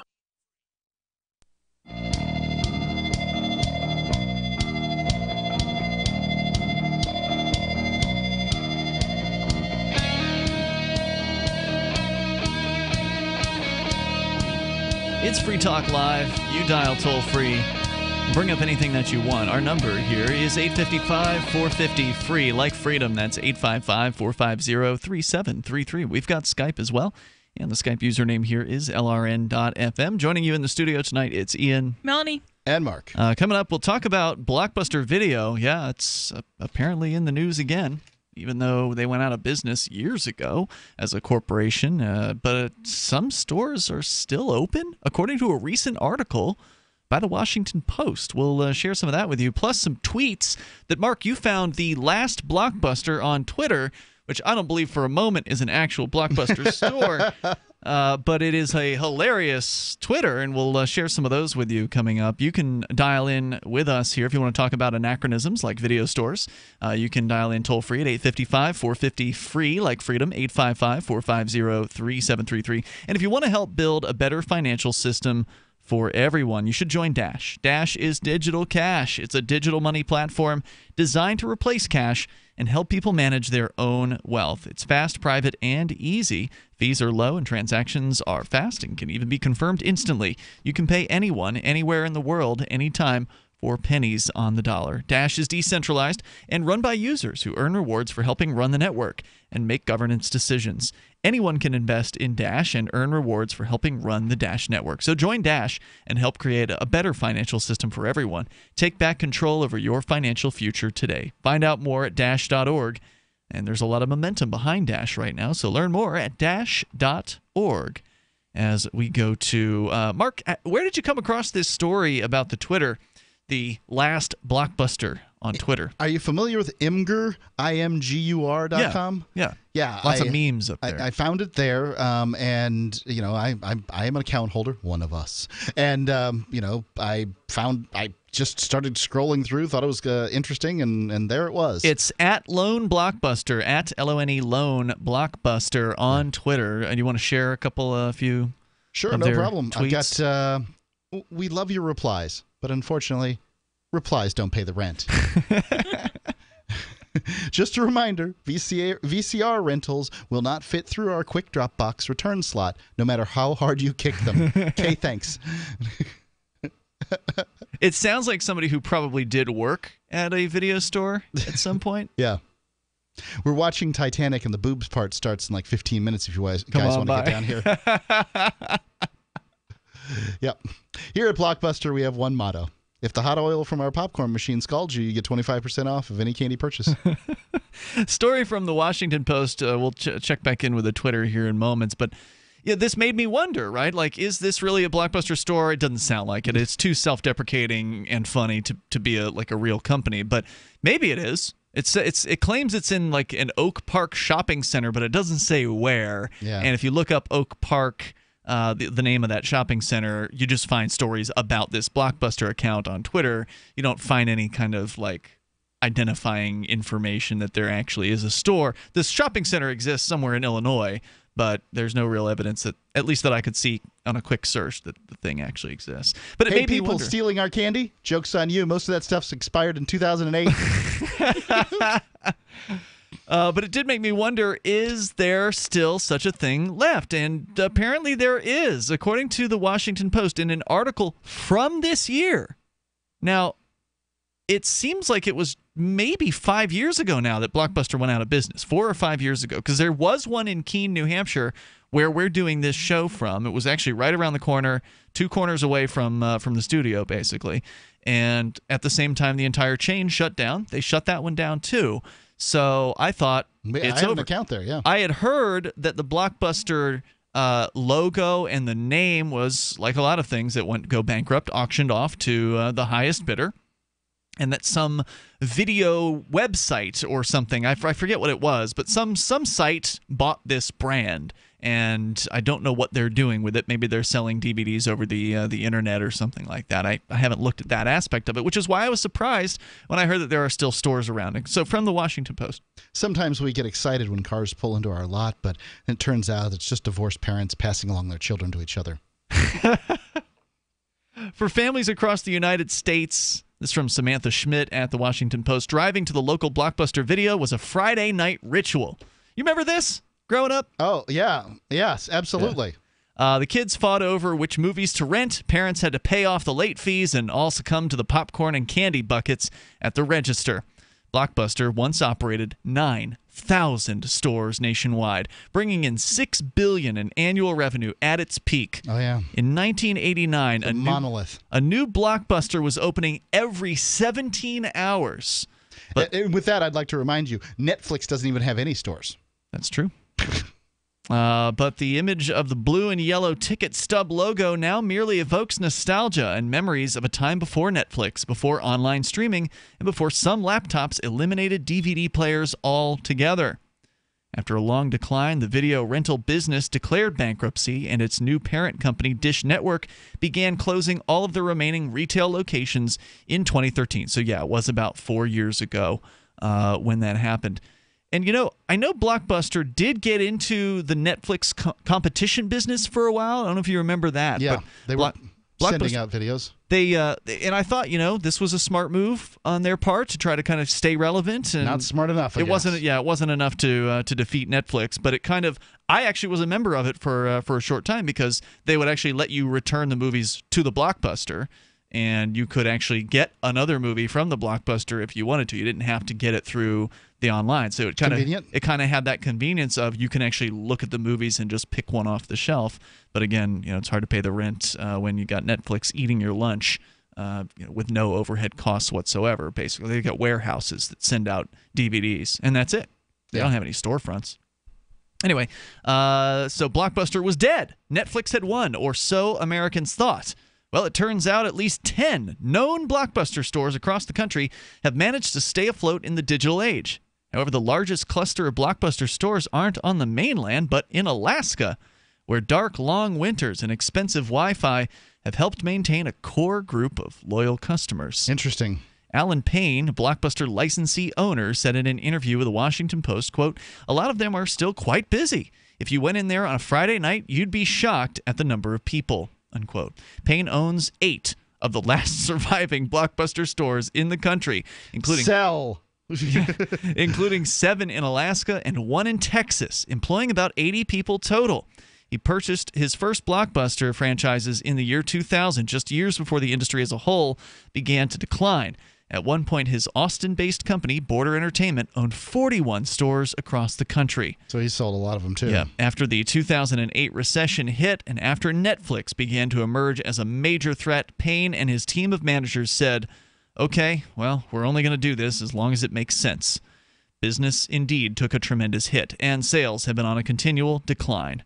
In 2013, 40,000 people were coming through Payne's stores, and that number has now dropped to about 10,000. Just this week, one of Payne's last 2 Blockbusters in Texas closed. He didn't think his stores would last past 2016, but through a managed downscaling, Payne has managed to keep them profiting without making any cuts to employee salaries and without any support from Blockbuster's owner, Dish Network. He simply pays a licensing fee to use the business name and logo. There's more coming up here in moments. We'll tell you more about the remaining Blockbuster videos. Amazing. It's Free Talk Live. If there's a toxic chemical, biological, gas, smoke emergency while traveling at home or on your job, are you protected? Are you prepared? There are over 400,000 fires in the USA every year. Up to 85% of all deaths in a fire are due to smoke inhalation. 3 minutes without air and we as humans will die. Be prepared and escape safely with our Safe Escape Smoke Hoods, giving you up to 60 minutes of breathable air protection. Order yours online at ase-safety.com. That's ase-safety.com. And get up to 40% off plus free shipping. Ralph, remember when you said you were going to start paying more attention to your health and now you're eating potato chips? Just a few. A few, okay, but you should be eating Super Berries Aronia berries. Aronia what? Aronia berries from superberries.com. They're known for having one of the highest levels of antioxidants that helps with overall wellness. Go to superberries.com/radio. And right now we get a free smoothie recipe book with our order. Plus we can save $4 at checkout. Wow, look at all the benefits of these berries. I know, Ralph, I know. Choose health. Eat purple. Superberries.com. On Free Talk Live, we're bringing people to the ideas of liberty every day. From wrestling superstars like Glenn Jacobs. You guys really are having an impact, I believe. Like I said, a lot of where I am now is due to listening to Free Talk Live. You changed my mind on some very important issues years ago. To random people tuning in on the radio. I was kind of stuck in the left-right paradigm. I heard your show by chance on a Saturday night.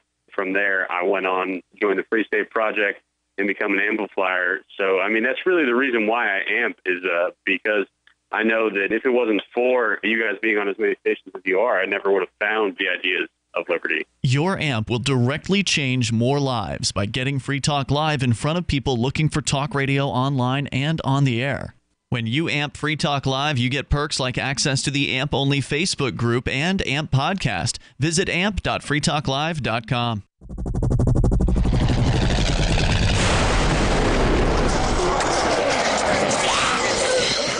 In Survivor Max 2, School Bites, Max must scavenge through a wasteland swarming with the undead. Desperate to find the medicine he needs, he discovers a community of survivors at his former school. Has he finally found the safe haven he's been looking for, or will he discover that school bites?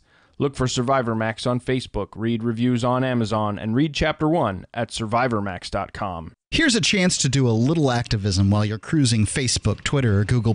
Between the LOL cats, the recipes, the hot girls, and the inspirational sunrise memes, Free Talk Live's posts pass by your newsfeed. Like them, comment. It gives us more exposure. If you don't see our posts, click like at facebook.freetalklive.com and then hover over it to click Get Notifications. It's an easy way to spread the ideas of liberty a bit further. I know you're busy, but you can spare that 1/10 of a calorie it takes to click on something. facebook.freetalklive.com. Money, power, and respect are all yours at creditsuccesssecretsrevealed.com. Be seen as an industry leader.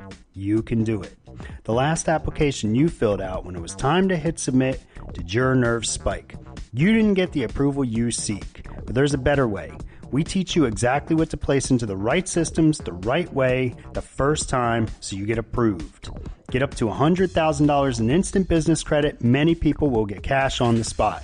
Use those two tools in your new corporate credit engine so you can walk into the bank and get your project funded today. It's all about today at creditsuccesssecretsrevealed.com. Credit Success Secrets Revealed is explosive and ignites instant results. Dial 1-800-707-8719. That's 1-800-707-8719. 1-800-707-8719. Or just go to creditsuccesssecretsrevealed.com. This is the Liberty Radio Network, broadcasting the latest liberty-oriented audio content 24 hours a day at LRN.FM.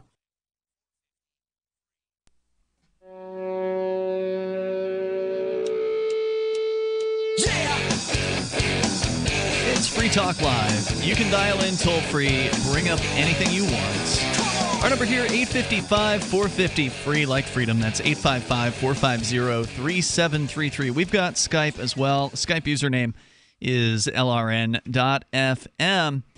And we were talking about the anachronism of the video store, which apparently there are 10 Blockbuster stores remaining in the United States. Alaska, Oregon, Texas. The majority of the stores, 6 of them are in Alaska, 3 of them are in Oregon, and 1 is left in Texas. We'll tell you more about them. You can also share your thoughts with us about whatever is on your mind. And Mark, tell me about the Bullet Blocker. Yeah, the Bullet Blocker is it's a line of jackets, briefcases, and backpacks that are not only stylish, made in America, but bulletproof too.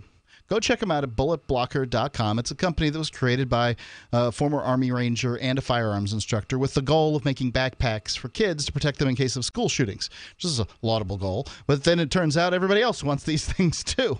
So you can get one for yourself. You've got to have a nice jacket. You might as well have one that stops bullets too.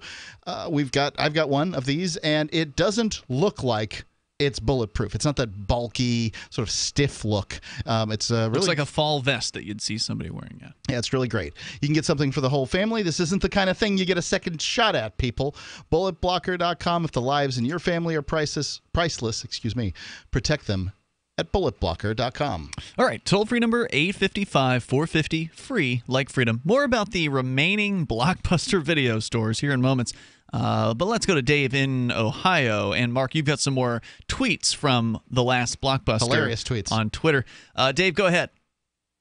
Yeah, I mean, speaking of Netflix, you guys do realize that Blockbuster started Netflix. It started with a couple envelopes on the door. Yeah.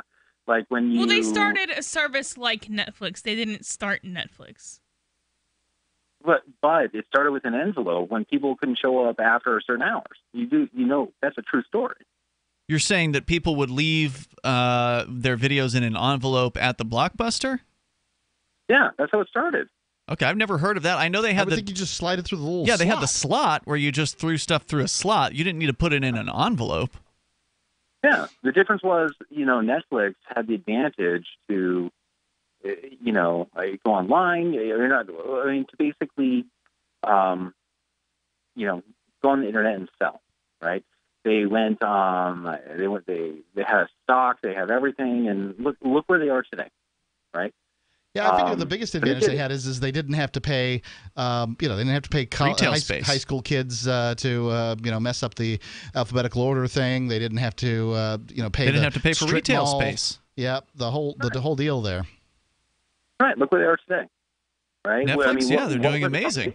They have 100+ million subscribers in the U.S. or something like that. Doing their own programming. Or I don't know if it's global or if it's U.S., but there are a lot of subscribers to Netflix.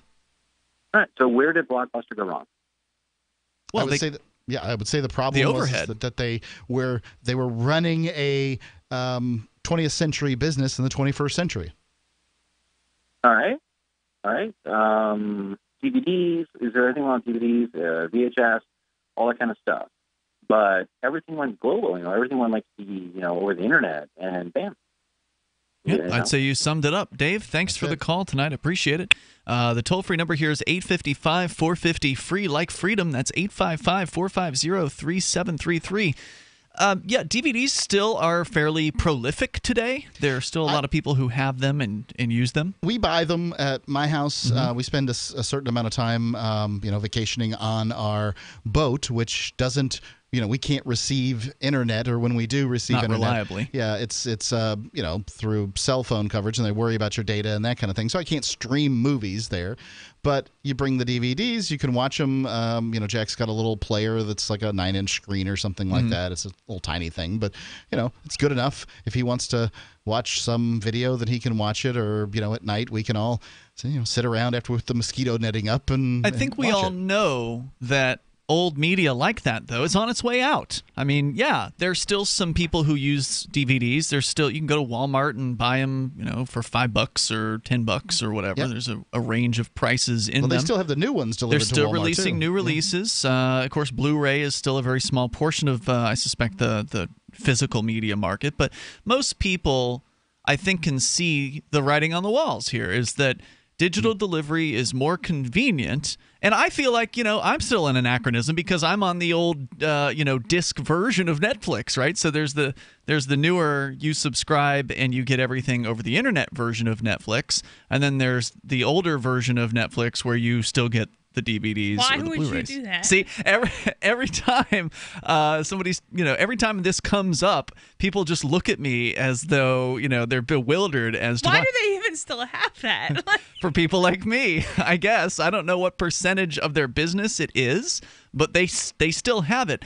For me, I understand that Netflix is they're really good at doing the streaming thing and everything, but I would rather watch a movie on a Blu-ray just because the quality, I think, is going to be better. But don't they have HD stuff?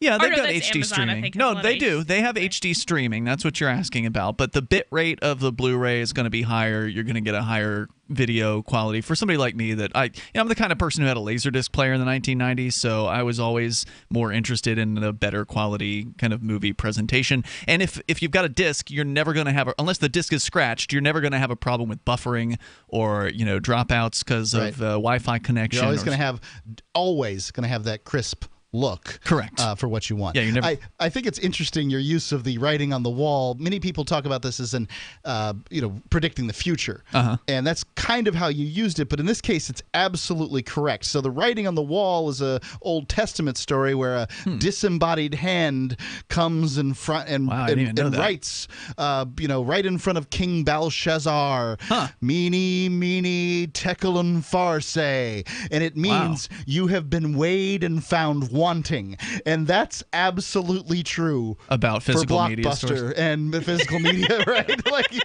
You have been weighed and found wanting. And I do feel like I am a bit of an anachronism because I'm part of the older Netflix. I am not enough of a viewer of any sort of movie content to care that I need to have something immediately. So to me, it doesn't bother me to send a thing in the mail. Yeah, but if I had to plan to watch TV, I would never watch TV, which I guess would be a good thing. And in a way, I was kind of disappointed when they came out with TV on the internet, because I'm not gonna be I need to watch this and then plan my life. I'm not gonna do that. That is ridiculous. I don't know why people ever did that. I'm going to watch TV because I'm being lazy right now. Mm-hmm. So the fact that I have a disc coming in 2 weeks doesn't really matter. Well, it's not that. Doesn't take that long. I mean, the turnaround. Whatever it is, they have but- distribution centers all across the U.S., so it usually only takes like a day for your movie to get back. Like, there's one in Manchester, so you put your movie in the mail, and it's there in a day, and then they ship another one out. Usually, you can get a couple movies a week, and then of course, if you're a big watcher, you can order more at one time. But for the one at a time plan that they have, I think I paid $10 a month. It's still more than You can buy Netflix, it for right? $10.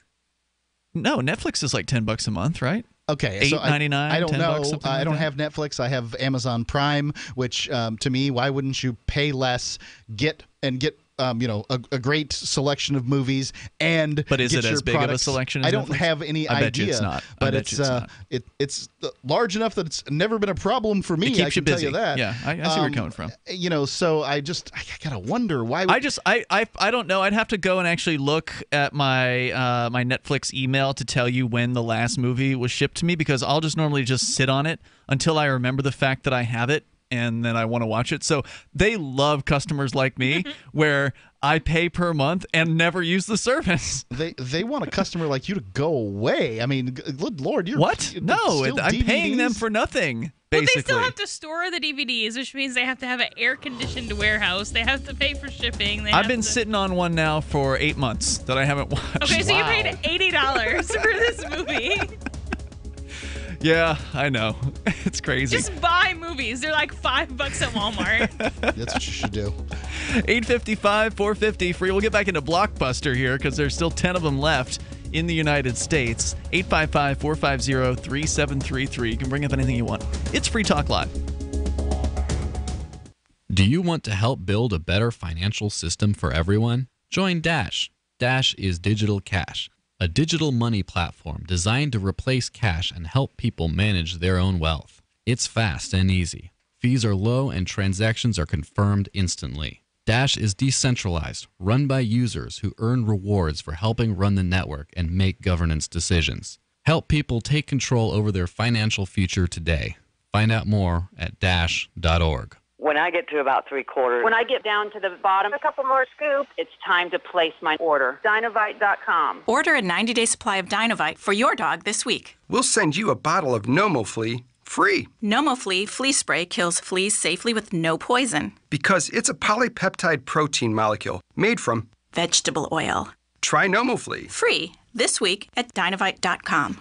Just feed your dog right. Use Dinovite. DINOVITE.com. Have you checked your Google search results lately? Search results are usually the first impression that people form of you or your business, so make sure that they create a positive impression with ReputationDefender.com. What the internet says about you can have a big impact on your life and your livelihood, even if it's not true. Fortunately, you can now control how you look online and in online search results with ReputationDefender.com. Call 800-831-0771 now. That's 800-831-0771 for your free reputation analysis. If you have negative material from an ex-employee, upset patient, or former client, newspaper article, legal issue, social media, or other source showing up in your search results, you can combat it with ReputationDefender.com. Our dedicated experts in patented technology can help make your online search results look their best. Call 800-831-0771 to learn more. 800-831-0771. That's 800-831-0771. Or visit ReputationDefender.com. Understanding your credit score is the first step towards managing and improving it. This is Charlie Sundstrom with your Van Dyke Mortgage Minute. The most influential component of your credit score is your payment history. Almost equally as important is the amount you owe on credit accounts. Also impacting your score, but to a lesser degree, are the length of time you've utilized your credit, the number of new accounts, credit inquiries, and your various types of credit accounts. To help achieve or maintain a healthy credit score, have a system set up to assure your bills are always paid on time. Don't max out your cards. It's better to have a high credit limit with a low balance. Never close old accounts. The age of these can actually help your credit score. But don't be afraid to use your credit. You need several accounts in order to have a credit score. Just keep the corresponding payments within your means. For your mortgage pre-approval and refi needs, start by visiting VanDykeMortgage.com. Corporate NMLS 3035. Van Dyke Mortgage is an equal housing lender. Charlie Sundstrom, NMLS 134251.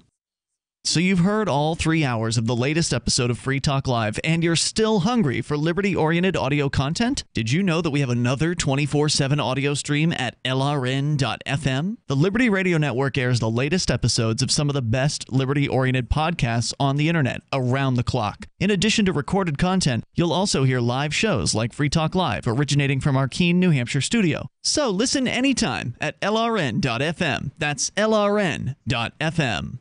I love My Magic Mud. I drink a lot of coffee. I had stains on my teeth. Then I found My Magic Mud, and I was told it would remove stains. So I paid attention when I brushed the first time. My Magic Mud is black tooth powder, and the difference it made in my teeth in one application was noticeable. With 4, my teeth were as white as you normal folks out there. Please go to mymagicmud.com and buy a jar. There's 150 applications for $25. You can use Bitcoin, mymagicmud.com.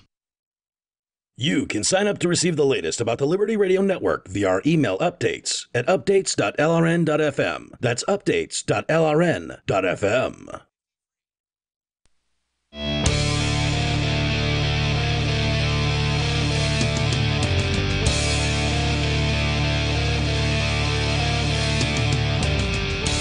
It is Free Talk Live, and you can bring up anything you want here. Our toll-free number is 855-450-FREE, like freedom. That's 855-450-3733.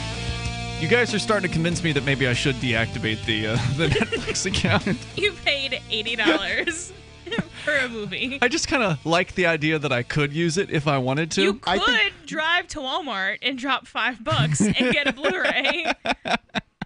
Yeah, that's true. Yeah, I think that this is, But I don't want the DVDs. I don't want to have to keep them. First, I've got to say, you're thrifty. You spend very little money on yourself. That's true. It's true. $10 a month isn't a big deal. Right. Like, I mean, for you, splurging is like, wow, I need to have, I put a filter on my water faucet, right? Like, you're not a big splurger, and you don't, you're rather ascetic in the way that you live your life. Yeah, that's so true. if you want to continue paying $10 a month for nothing, to have DVDs shipped to you if you were to watch them, but you haven't I probably watched one watch in 8 an average months, of like 4 a year or something like that. I must I'm going to go ahead and recommend that you spend your money differently, but I acknowledge that you are really good with your money. So anything but Melanie's you want right. to do. I could totally I'm not saying don't blow $10 a month, but it would just really bother me to know that I had dropped almost $100 on a movie and that then you can't even keep. Yeah, that I'm spending $10 a month on nothing. Like, that would bother me. So. Yeah, and it looks like the one before that was about a month before that, so not really worth it. But anyway, back to the story here from Blockbuster, or about Blockbuster, the remaining 10. And if you actually go to Blockbuster.com, they really do have a link on the top right, find Blockbuster store locations, where it just gives you a list of all the stores. You don't have to have a finder or a thing where you click on the state click on or the anything state. like that. It's just a straight up list of the 10 remaining Blockbusters. And apparently the way Dish has rebranded Blockbuster is that they're using the logo of Blockbuster on a purchase on demand option, I guess, on over Dish Network. So that's what it's being used for these days. How is that useful? Hey, look at this company that's like basically dead. I'm just gonna stick that on my That's all products. it is. That's all it is. They Why? bought the brand, and it's because to do something with it. It's still recognizable by millions of Americans who But grew it's up. recognizable as a dead company. Yeah. I think most people don't even realize they still exist. So's the swastika, Ian. That's why this is. That's why this is an interesting story. It's about the owner of the Mr. Payne is his name, Payne, Alan Payne.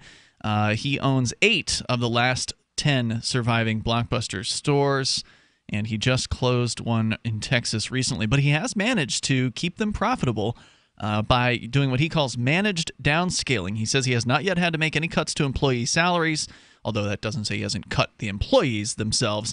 And without any support from Blockbuster's owner, Dish Network, he simply pays a licensing fee to use the business name and logo. And I wonder if that price has gone down over the years. Do you think that they still charge whatever they charged him in the year 2000 for the licensing fee, or they cut him a break? I imagine it's quite low. He says, we just keep plodding along. The store's survival, says the story at the Washington Post, has depended on aggressive real estate deals with landlords willing to offer short-term leases and reduce rent.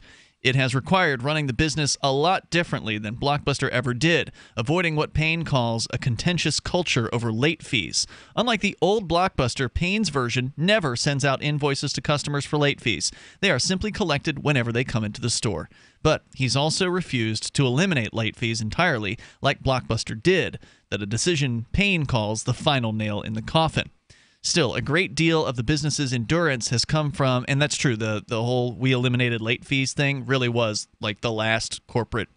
I remember that ad campaign at the time, and that was supposed to get more people in through the door. Hey, you're fiscally irresponsible and irresponsible with your time. Come on in. We want to sell you a DVD. Or rent you a DVD. Still, a great deal of the business's endurance has come from the core customer base in Alaska, primarily made up of older people. Alaska ranks high in disposable income among the states due to good-paying jobs, exceptionally low taxes, and payments from reinvested oil savings. Moreover, internet service is substantially more expensive than in most states since most data packages are not unlimited, but rather charged by the gigabyte, as CBS News reported. So heavy Netflix streamers could end up paying hundreds of dollars per month, according to the Blockbuster store owner. Who is still... Who doesn't have... Why is there not unlimited internet? Because Alaska, far away from stuff. Okay. I guess, is the idea. You know, they're so far out, it costs more to get the internet to Alaska, and so therefore they're saying here that you have to pay by the gigabyte for your internet service there. Which, for this reason, he says a hefty 20% of sales in his stores come from rentals of TV shows from binge watchers. Alaska's cold, long, dark winters also lend themselves to plenty of in-home entertainment. The most profitable Blockbuster store is in bitterly cold Fairbanks, where the temperatures can reach 50 below zero. Most of Payne's managers have remained in their roles for at least a decade, riding out the wave of closures and declining sales. He says if any of them were to leave now, it would be impossible for me to go out and hire a new management team. Because who the hell would want to get a job? Right. Who would want to go and apply for a job at a Blockbuster video store, knowing this is not going to be a career? Would you even want to hire anybody who is currently applying at Blockbuster? Yeah, it's not going to be a career. How long is it going to last is really the only question. He says they love the business and they want to see it to the end. What has kept his managers around for so long is what has kept Blockbuster alive, the interaction with customers. Quote, there's not a whole lot of retail businesses that people go to because they truly want to. When you went on a Friday or Saturday night just to rent a movie, that was just fun, he said.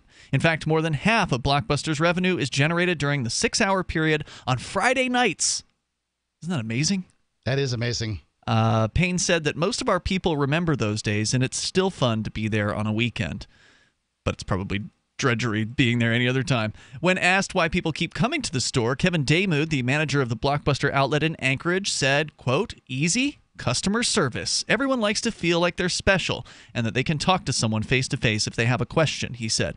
He's known some of his regular customers for more than 20 years, and despite its challenges, he's stuck around because he still believes in Blockbuster. He calls it What questions could you possibly have about a movie? I mean,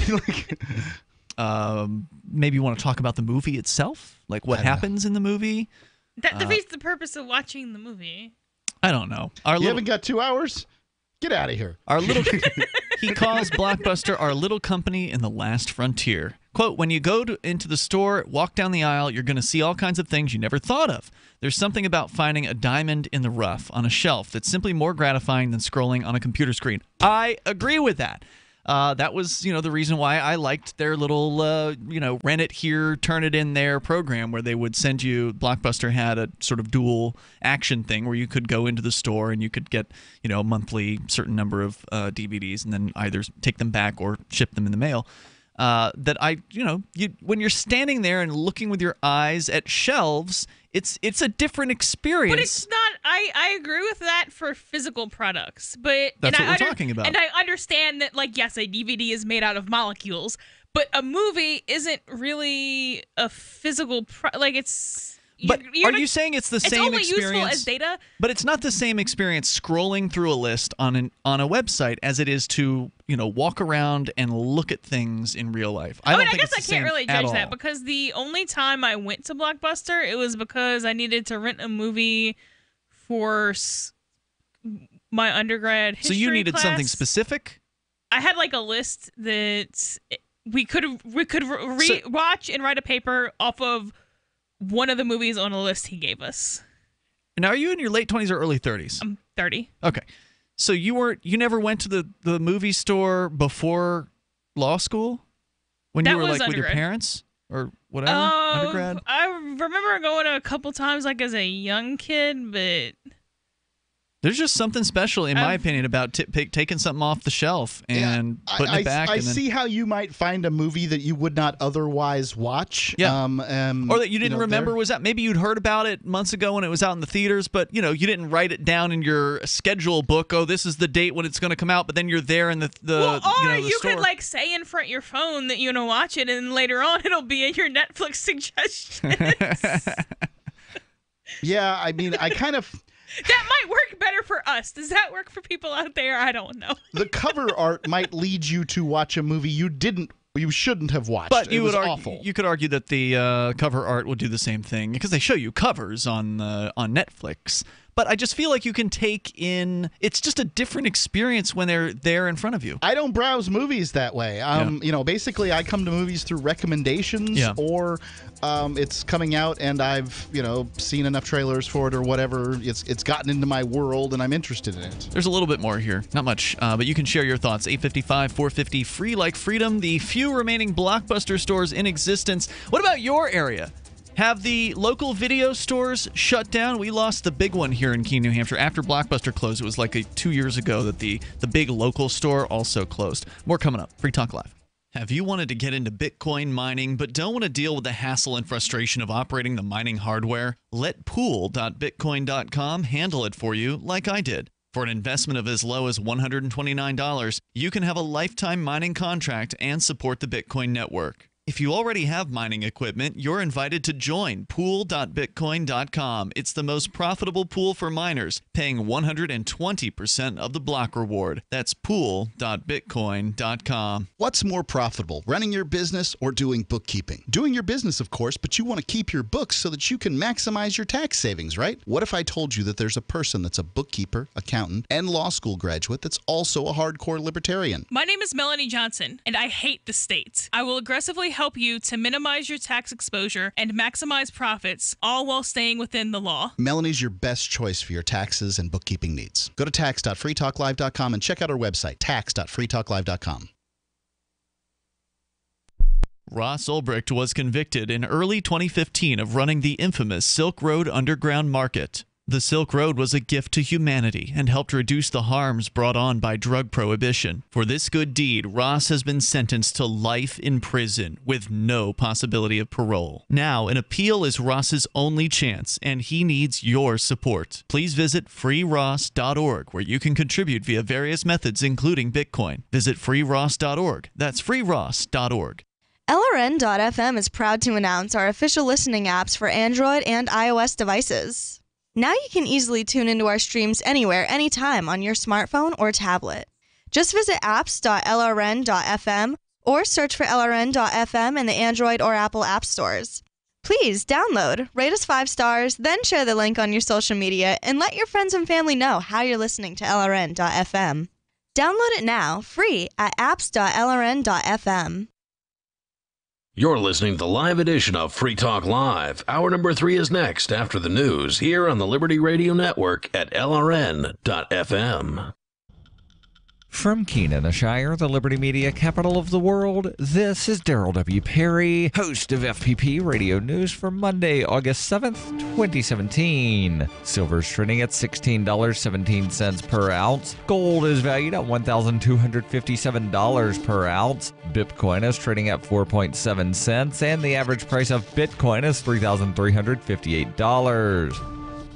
Antiwar.com reports last week's U.S.-backed raids against what was described as an al-Qaeda position within Yemen's Shabwa province, in which officials claim to have inflicted heavy casualties, appears to have actually marked the beginning of a much larger military campaign in the province, with U.S. troops now confirmed to be on the ground working with forces from the United Arab Emirates and leading the campaign. Some 2,000 fighters, mostly UAE-hired mercenary fighters from the region, are massing for what is being called a clearing operation. The goal of this operation appears to be an outright purge of the Shabwa province of all fighters from al-Qaeda in the Arabian Peninsula. Such a campaign would likely be long and involve a lot of fighting, as al-Qaeda in the Arabian Peninsula has had a large presence around the area for several years. The exact scope of direct U.S. military involvement is unclear, though the Pentagon confirmed Friday that U.S. forces are on the ground in the area in an advisory role and suggested it was likely that more U.S. troops would be deployed in the weeks to come.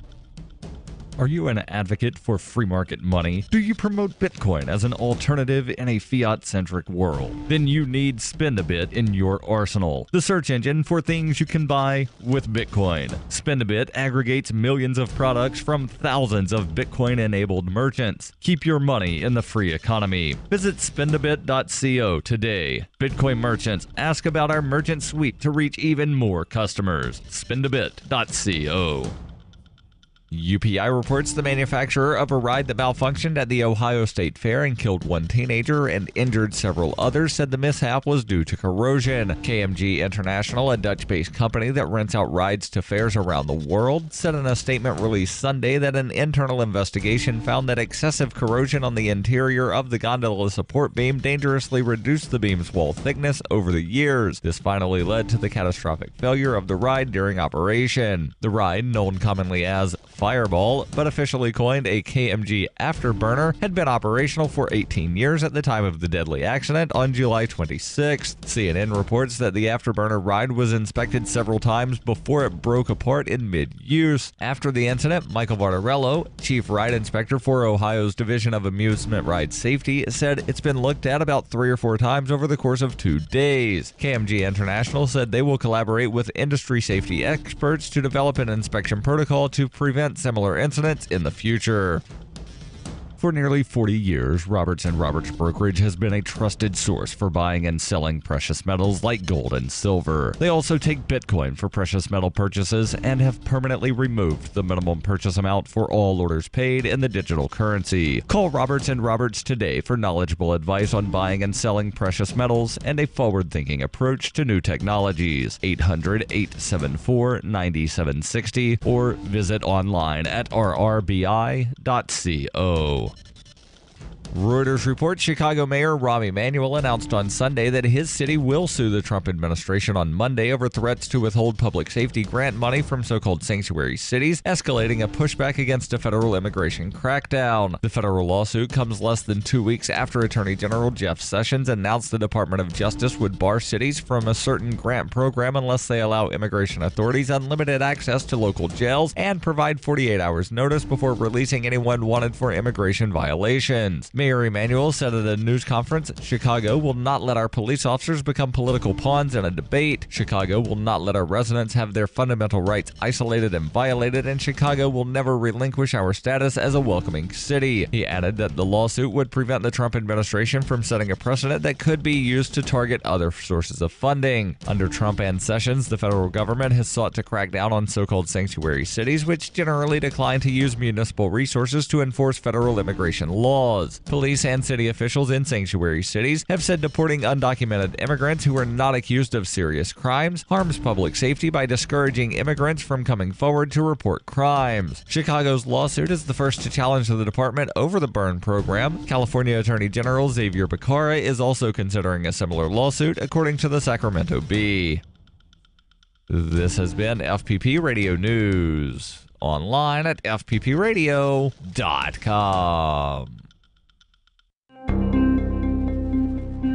After vetting the 37-year-old for factors such as looks, screen presence, and film credits, Hollywood insiders unanimously agreed this week that area man Dennis Kiernan lacks the sheer star power necessary to carry a major motion picture. Industry experts spoke to reporters today about the Charlottesville, Virginia resident, who they say just doesn't have what it takes to crack into the A-list. Love him or hate him, I think we can all agree that Dennis Kiernan is not a bankable star. He's got to have sex appeal, talent, charisma, and most importantly, that X factor. I should want to sleep with Dennis. I should want to be Dennis. Do I want to be Dennis? No. Experts agreed the Virginia native and father of one does not have the widespread appeal required to secure a distribution deal with wide release, while also saying they had no reason to believe Kiernan would ever be capable of delivering the type of powerhouse performance that generates buzz at Sundance, Cannes, or Comic-Con. This is the Onion News Network.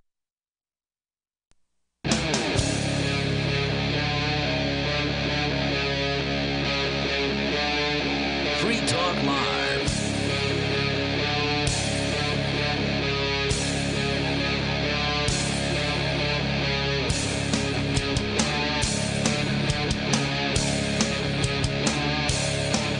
It's Free Talk Live. Dial in toll-free and bring up whatever you want. We're talking about entertainment anachronisms, specifically, in this case, Blockbuster Video, that, believe it or not, if you are in Oregon or Alaska or one place in Texas, you may actually live somewhere within a 100 or 200-mile radius, possibly to find yourself a Blockbuster Video store. They're still in existence, 10 of them.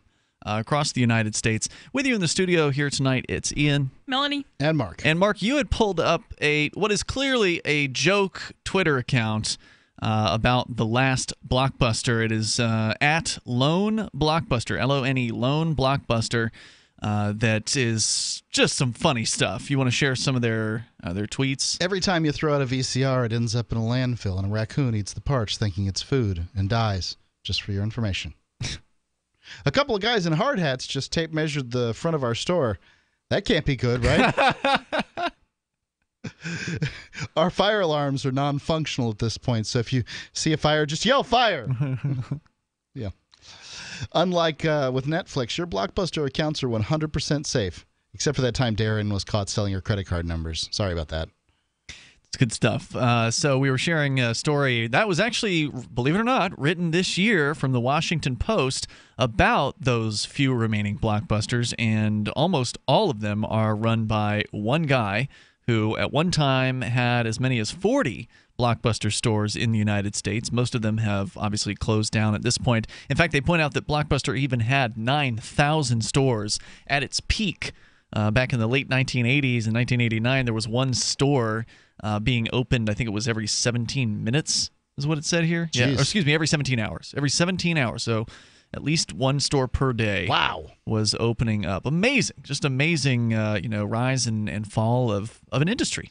You think we'll be saying that about Amazon in 10 or 15 years? I mean, there are companies now that look like monoliths, and Blockbuster must have opening a store every 17 minutes.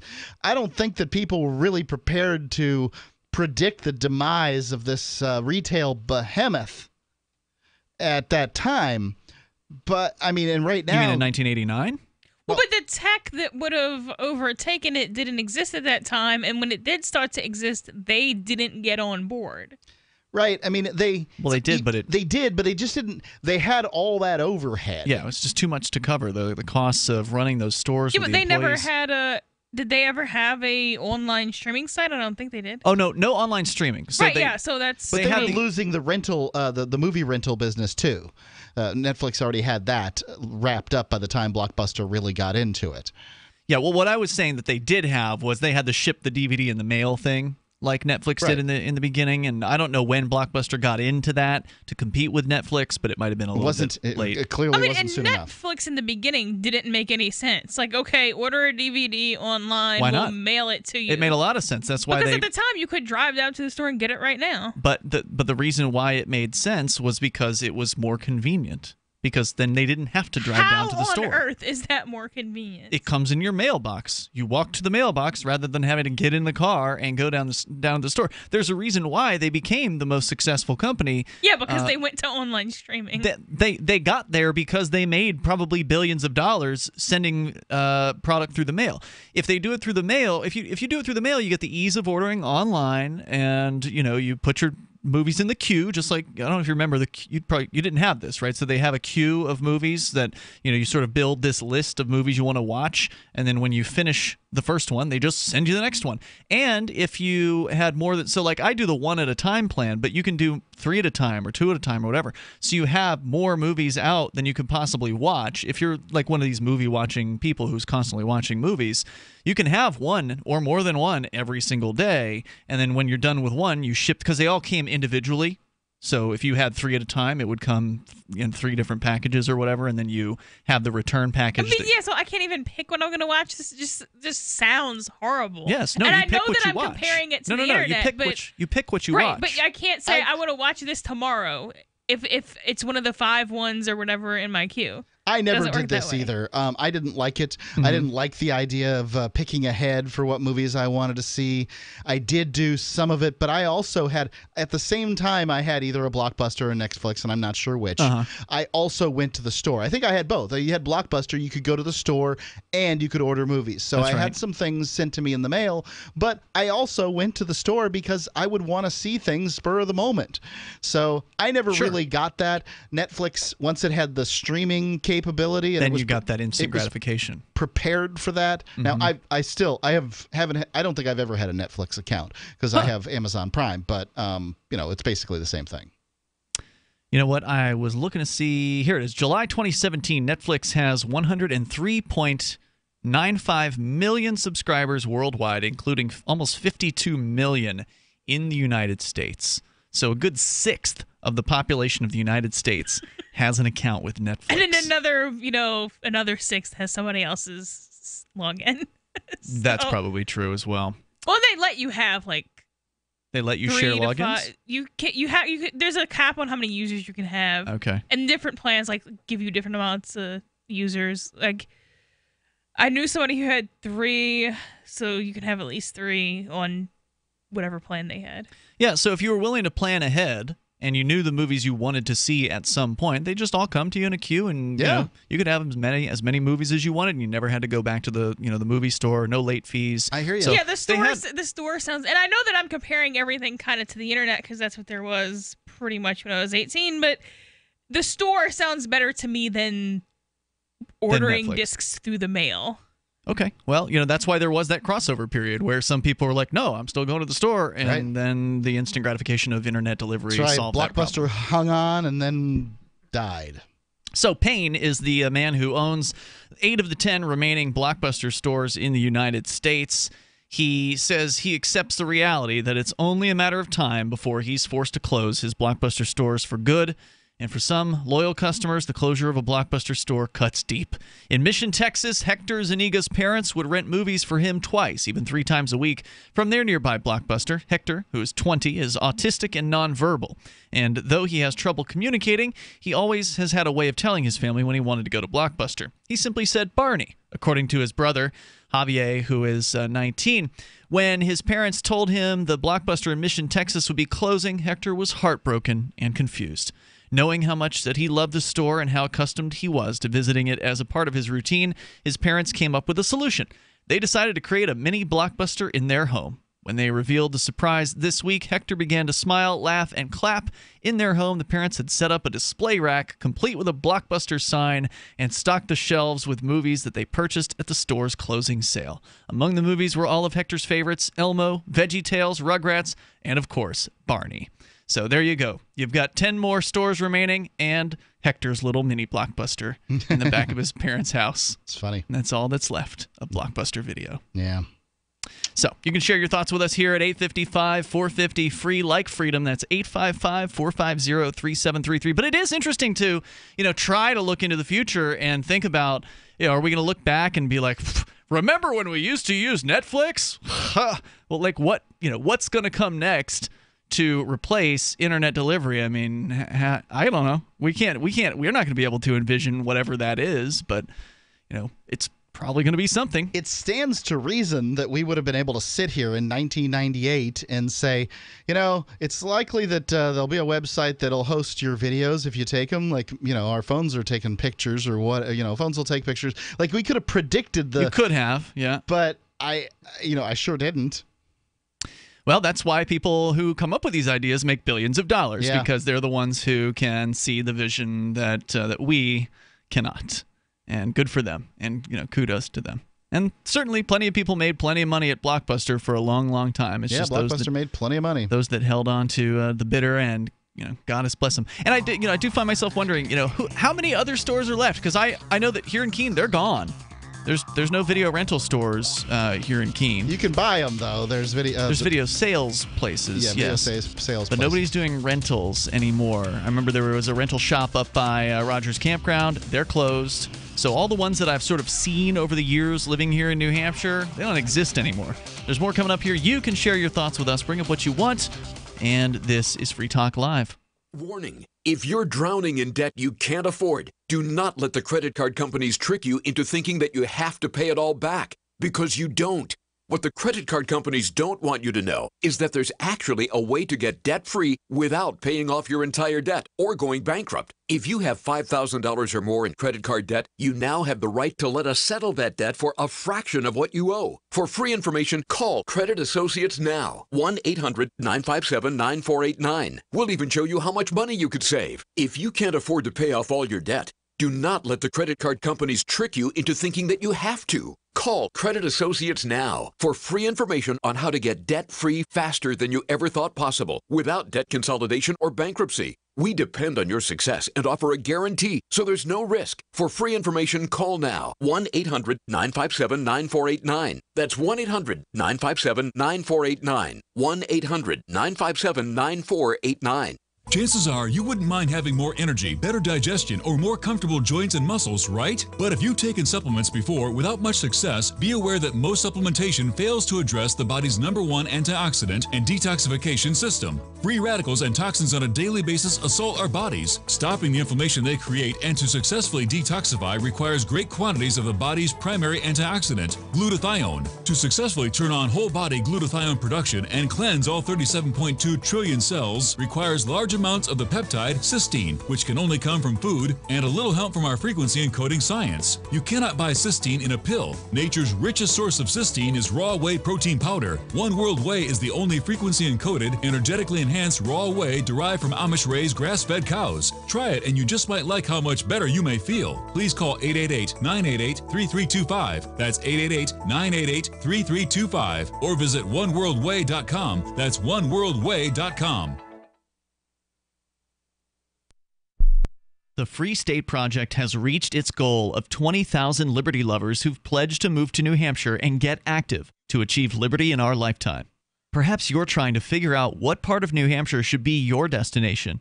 If so, consider Keene. You'll find more than 150 reasons to move to Keene at move.freekeene.com. Keene is famous for its historic, publicity-generating activism, as well as being the liberty media capital of the world. It's home to freekeene.com, New Hampshire's destination for liberty activism, news, and opinion. For years, we've been compiling over 150 reasons to move to Keene at move.freekeene.com, where you'll learn about some of what's happening here and what makes Keene a great place to live. If you love liberty, you'll probably enjoy anywhere you end up in the Shire. But do your due diligence first. Please visit move.freekeene.com for the full list of over 150 reasons to move to Keene. That's move.freekeene.com.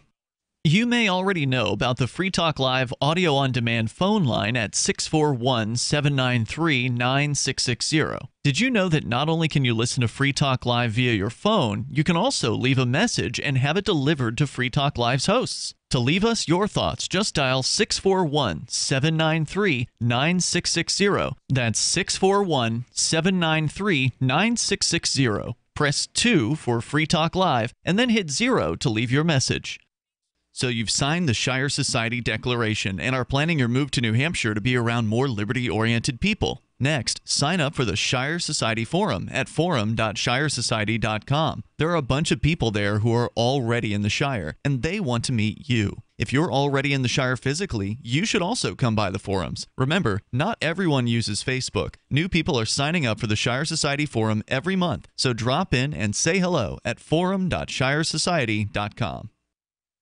What's up next? Visit the Liberty Radio Network program guide to find out at shows.lrn.fm. That's shows.lrn.fm.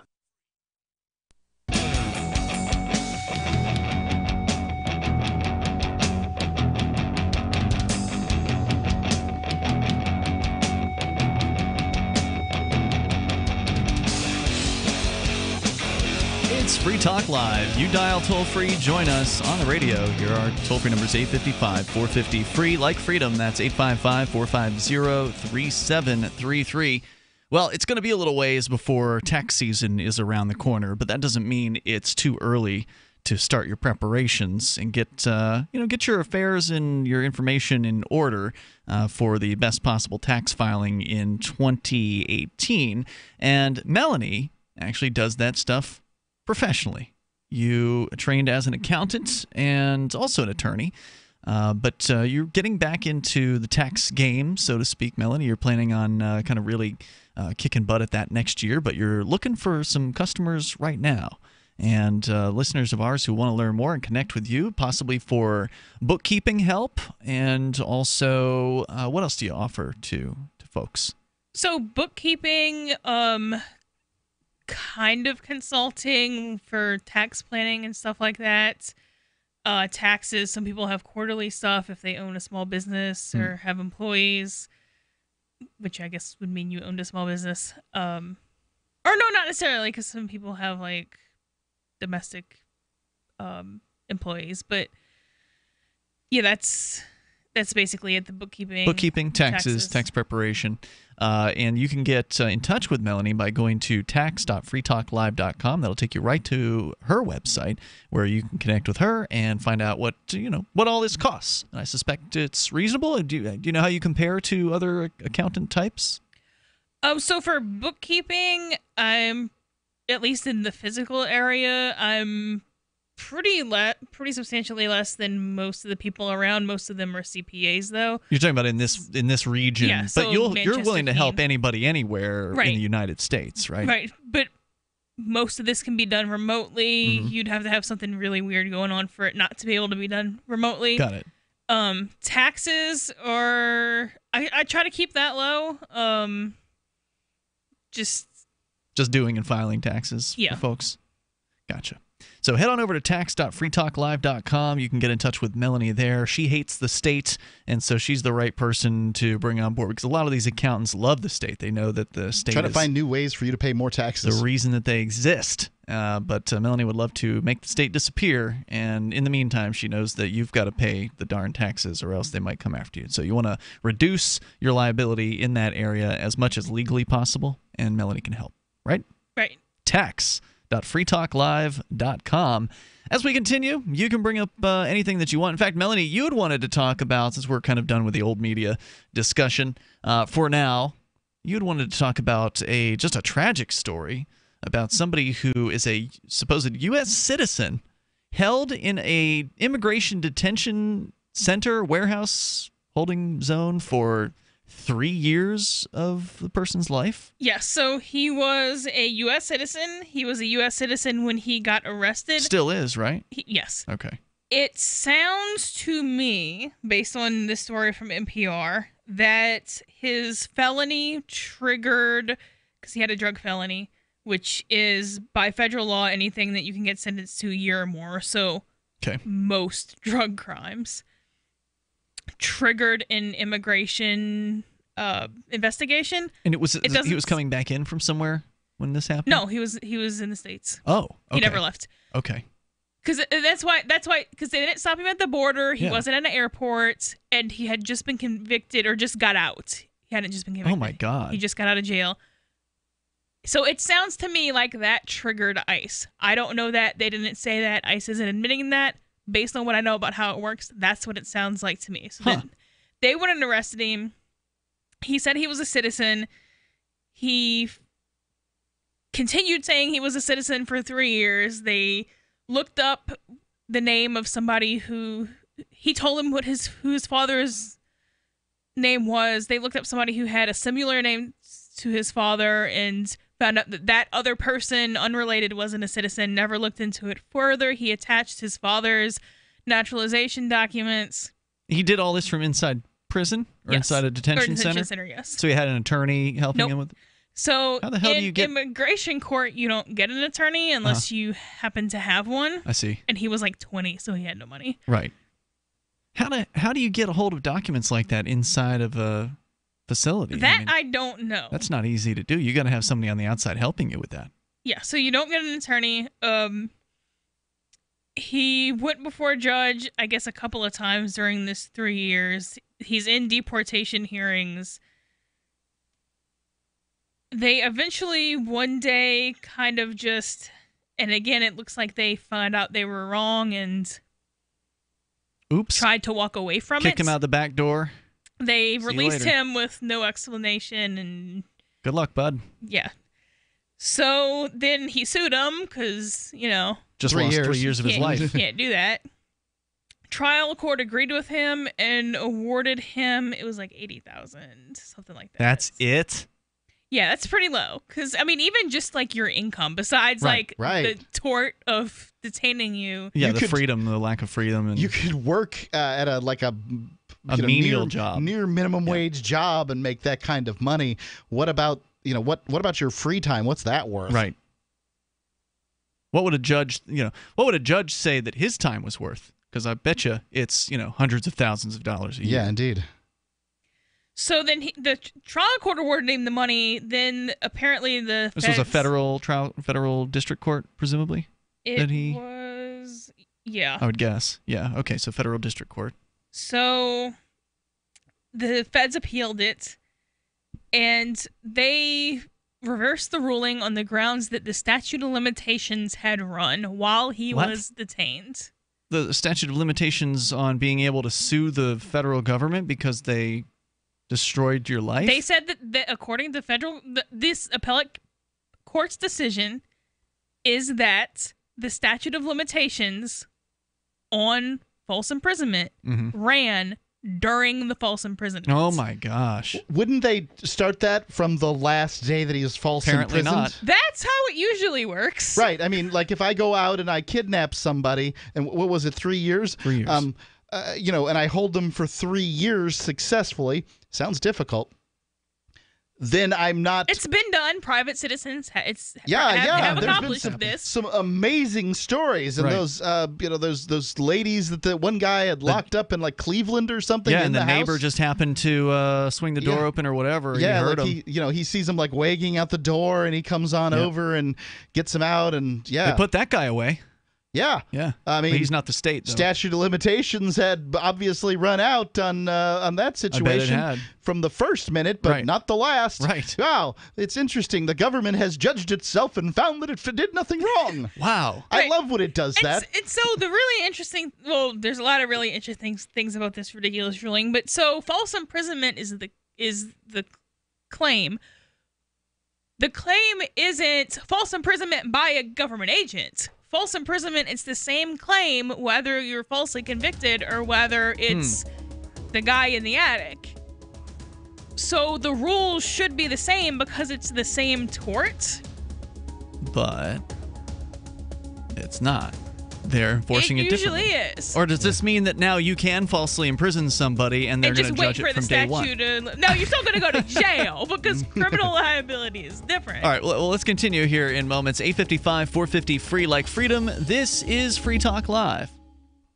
Anytime, any place, anywhere. Radio remains the most intimate of all forms of media. At home, at work, in the car, on smartphones. Over 90% of consumers still listen to radio every week. That makes choosing radio as a place to advertise your business one of the best decisions you can make. Email advertise@gcnlive.com and partner up with an experienced GCN representative. Advertise@gcnlive.com. Easy, affordable, effective. Welcome aboard. Your new science fiction adventure is ready to launch. Discover an amazing journey at GalaxyQuestBooks.com. Start a new sci-fi adventure with the Guardian series, a classic sci-fi mystery that starts 500 years in the future. From author D. Arthur Gussner. Series available from Barnes & Noble or Amazon as paperback or ebooks. GalaxyQuestBooks.com, where the adventure begins. This is Michael Dean from the Freedom Fiends. I've run websites since 1996 and have used over a dozen web hosts in that time. AgristHosting.com is the only one that hasn't broken my heart. Agrist Hosting's uptime and service is stellar, and their DDoS mitigation is the best I've seen.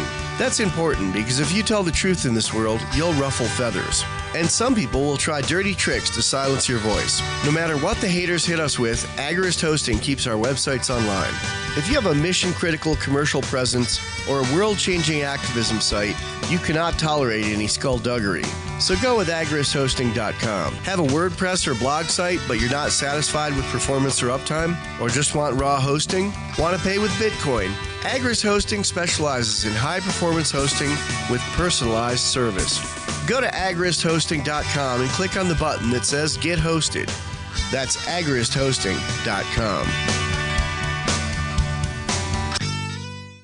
The new 4th edition of Healing Our World, The Compassion of Libertarianism, will take your understanding of liberty to a deeper level and has over 1,300 updated references, new cartoons, and a foreword by Dr. Ron Paul. With discounts for multiple book purchases, the 4th edition of Healing Our World is a great gift for the liberals, pragmatists, environmentalists, and Christians in your life who think libertarianism is cold-hearted. Get yours today at healing.freetalklive.com and use promo code FTL for a $5 discount. There are lots of ways to listen to Free Talk Live. Our podcast has been around since podcasts began, and now the FTL feed is loaded with content besides our full show archives. Did you know that we make it easy for you to customize your podcast subscriptions? We have different feeds, one that includes only our full shows, one with just the Daily Digest, and one with just the Edgington Post. You decide what you listen to. It's quick and easy to customize your feeds at feeds.freetalklive.com. That's feeds.freetalklive.com. Is spreading the message of liberty, cryptocurrency, and peace around the globe worth $2 per month to you?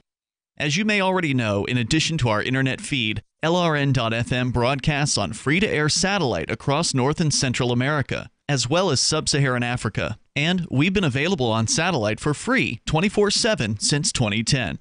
The LRN.FM free-to-air satellite signal is reaching some of the most oppressive regimes in the world, and there's no doubt our ideas are making an impact. You can learn more about the channel's impact by watching the 3-minute video at fund.lrn.fm.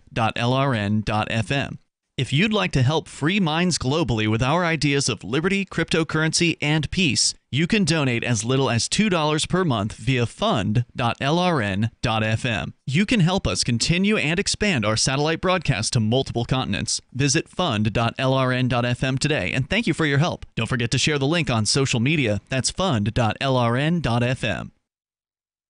If you enjoy LRN.FM, please contribute to your favorite shows via their websites and become an amplifier at amp.lrn.fm. That's amp.lrn.fm.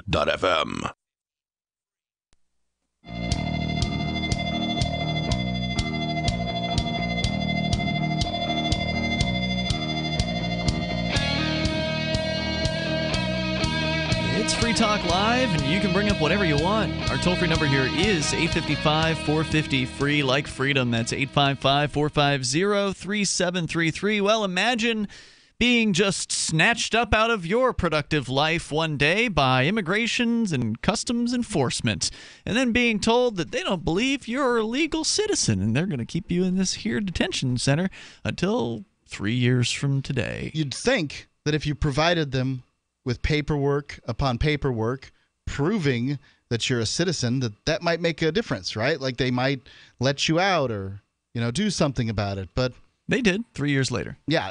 I mean, 3 years, I'd be willing to bet that fewer than half of the people that do time in America, that more than half the people that do time in America do less than 3 years. I bet you're right. So I would say that this is above the median amount of time. Yep, that seems fair. It's insane. And that's what Melanie had brought in to talk about here tonight. We'll continue that discussion here in moments because you pointed out something that's important to mention here, that civil versus criminal statute of limitations can be different. And we'll get into that coming up here. But first, Sarah is on the line in Albuquerque. You're on Free Talk Live. Hello, Sarah.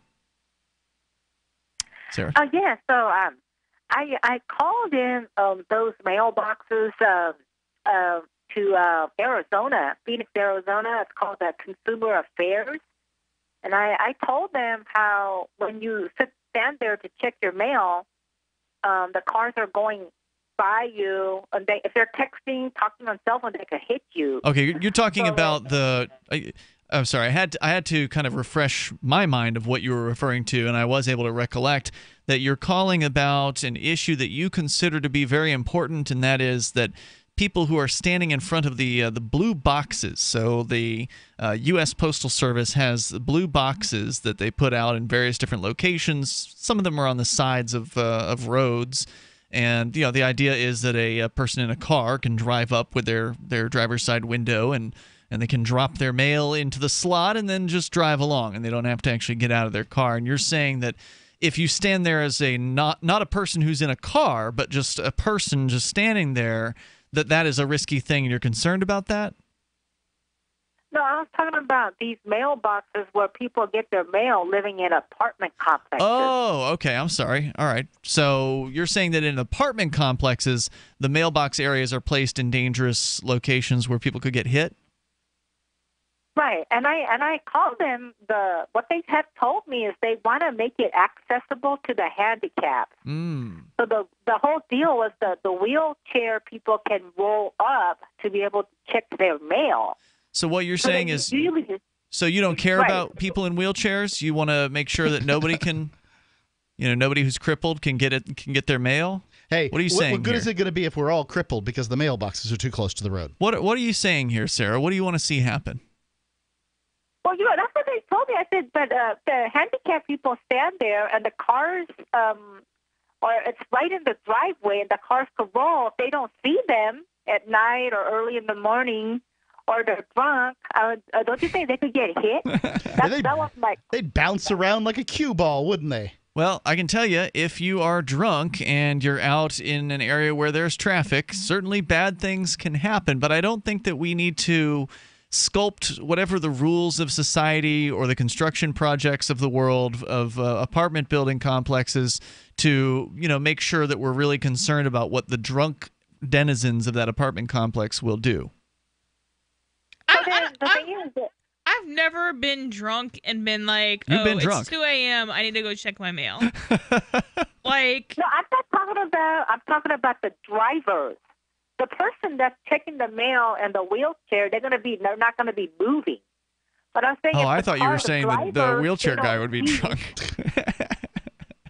Well, he wouldn't see the car coming or whatever. Well, the thing is, they could place it where there's a sidewalk. They could roll up in a wheelchair, but there's the cars cannot go right by it. Sarah, they place these things right where the drivers' cars are going in and out.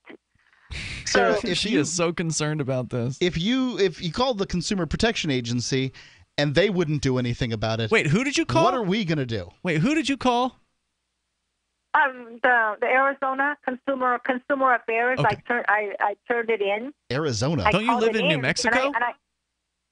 Well, this is actually the national office in Phoenix, Arizona. Oh, I see. So okay. So some federal agency. You called their office in Arizona. Gotcha. Well, and then I called the local office, and I asked them, why do you put it where the cars they make us stick out where the cars are going in and out? I don't think they decide anything about that. It would be the individual apartment complex owners who decided how to construct their facility. The federal government, probably doesn't have a whole lot to say about where the mailboxes are placed there. Well, but what they have told me was that the wheelchair accessibility. But I said they could get hit by a car just as a regular pedestrian standing there. I mean, a person. So what do you think should happen to these things? I mean, should they not have mailboxes easily accessible to anybody or inside a building or something like that? I mean, what do you think the best solution is? I think we should take everybody who's on government assistance right now, and we should staff the post office with it so that they can go and like get out of the trucks. So there'll be more manpower. Get them out of the trucks and have them go to the inside the apartment complex and stuff the mailboxes there. What do you think, Sarah? Are you willing to sign up? What did you say? You mean to take a job? Disabled people? Yeah, no. People that are on government assistance, right? Like they're getting money for doing essentially nothing. Have them go and deliver the mail so that we have more manpower, so we have enough people to go and put them in the boxes at these apartment complexes. But no, she's saying the boxes are outside. I know. Move the boxes inside. Okay, move the boxes inside. Get the folks some of up them and are working, like that. right? Some of them are like that, where you actually have to go in and you find the boxes inside. So it depends on the apartment complex. Some of the boxes are inside, and some of the boxes. Isn't it possible, Sarah, that you just worry a little bit too much, maybe a lot too much? I mean, does anybody who lives at this apartment complex care? Besides Sarah. No, it seems like they're perfectly happy standing there, almost getting hit by a car all the time. Okay, so I mean, busybody. You're calling into a national show talking about the design of a particular mailbox at a particular apartment complex. I mean, this is like just a little bit petty. It's super petty. Is this the case where you live at the Section 8 house? Well, I'm okay where I live, but I've talked to a lot of people. What brought this to your attention? What was it that made you, care about this? I mean, and then we can't even really have a conversation about it because without seeing the layout, I can't possibly have an opinion whether or not I think it's any of my business, which That's it's true. not, It's about not. whether this is a good layout or a bad layout. Well, you know what? The reason I'm bringing it up is that, I'm sure a lot of people across America, they live with this kind of situation, and everybody just tolerates it. Okay, you know what? I'm sorry, but we are lucky enough being in the West, in the States in the first place. If the worst thing going on in somebody's life is they don't like where their mailbox is, I do not care. First world problem. But you never answered the question, Sarah. How did this become an issue for you? If it's not an issue at the Section 8 housing where you live, but she had to figure it out somehow. So were you visiting a friend? Like, what was it that, caught your attention about this? Well, I used to live at that complex. And then I moved out just because of that reason. And I've talked to other residents. Most people don't have the luxury of moving because they don't like where the mailbox is. I mean, so you were at one Section 8 house where you didn't like the mailbox, and then you got into another Section 8 apartment or whatever where you did? Well, I like the mailboxes now, but why do they have to? What I'm saying is that, you guys live in New Hampshire. You guys have more intelligence. I swear to Rothbard, I have never picked housing based on where the mailbox is. If I'm going out if I live off the checks provided by the government, the last thing I'm going to be concerned with is getting hit by a car when I go to collect the check every month. Hey, thanks for the call tonight, Sarah. I appreciate it. I'll just look both ways. Twice. 855-450-FREE, 855-450-3733. You can take control of the airwaves here. It's Free Talk Live.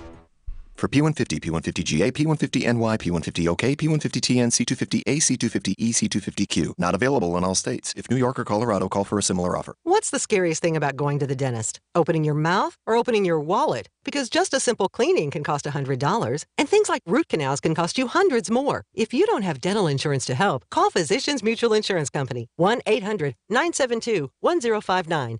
This isn't a discount plan or preventive-only coverage. This is real dental insurance that helps pay for checkups right away. So you can call today and get your teeth cleaned tomorrow. Plus, it helps cover the more expensive procedures you might need down the road. Fillings, crowns, bridges, even costly dentures. There's no deductible and no annual maximum. Your acceptance is guaranteed for one of these insurance policies, even if you're retired. There are no networks, so you can choose any dentist you'd like. Call now for a free information kit with all the details. 1-800-972-1059. That's 1-800-972-1059. 1-800-972-1059. BuySellMakeOffer.com is better than ever. I'm Pat Matthews here to tell you that BuySellMakeOffer.com, the revolutionary site for buying and selling anything and everything, just upped the ante. Go right now to BuySellMakeOffer.com and click the Sign Me Up button. When you do, you'll get the first month free, and then it's just $9.95 a month to be a member forever. And you don't need a credit card for the initial setup. Create your own store on the site and sell whatever you want as long as it's legal, however you want, and sell an unlimited number of items.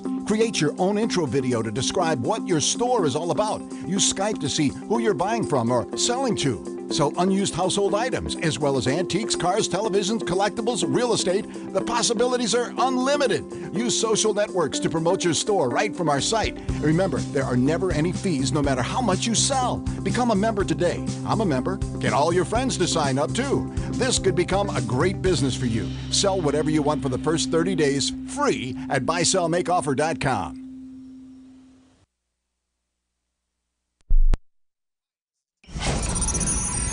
Readers rejoice! This week, Amazon unveiled the Kindle Flair, the latest model of their popular e-reader. The improved device has the ability to loudly and repeatedly announce the title of the book you're reading so everyone knows how smart you are. Breakfast of Champions by Kurt Vonnegut. The hot new e-reader includes a massive catalog of titles, a sleek, easy-to-use interface, and a loud, clear voice that barks the name and author of your book on a loop. Amazon says the repetitive shouting is a small feature that makes a big difference. Readers say that with crystal clear 150 decibel stereo speakers, the Flair provides the most conspicuous reading experience yet. When you're not reading, the Flair automatically switches into bookshelf mode, which conserves power and reads off a list of everything on your Kindle. Blink by Malcolm Gladwell, a confederacy of dunces. And Amazon's competition has also stepped up their game as Apple released a new iPad that whispers, "I have an iPad," over and over again. This is the Onion News Network. DVD, books, music, instruments, periodicals, computers, software, electronics, photo, cell phone, office products, home and garden, bed and bath, furniture, kitchen, pet supplies, automotive, hardware, apparel, shoes, jewelry, grocery, healthcare, sports and outdoors, toys, games, used, and more. It's a department store at your fingertips. Shop.freetalklive.com. Get all your shopping done, get a great deal, and a portion of your purchase goes to benefit Free Talk Live when you enter Amazon via shop.freetalklive.com. Cell 411 is a free app for Android and iOS that replaces government-controlled 911.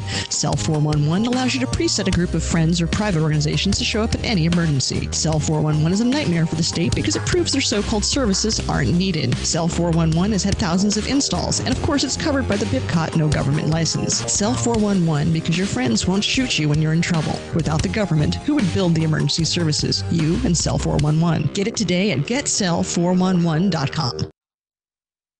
You're listening to the best liberty-oriented audio streamed around the clock, on the air and online. This is the Liberty Radio Network at LRN.FM.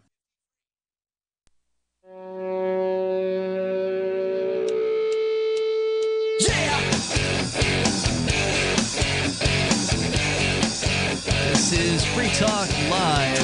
You can dial in toll-free and bring up anything you want. Our number is 855-450-FREE, like freedom. That's 855-450-3733. With you in the studio tonight, it's Ian. Melanie. And Mark. And Mark, tell us what's going on with hope.freetalklive.com, the fundraiser that you've been promoting and we've been promoting here on Free Talk Live to encourage our listeners to help out with some orphans in Uganda to give them a new orphanage.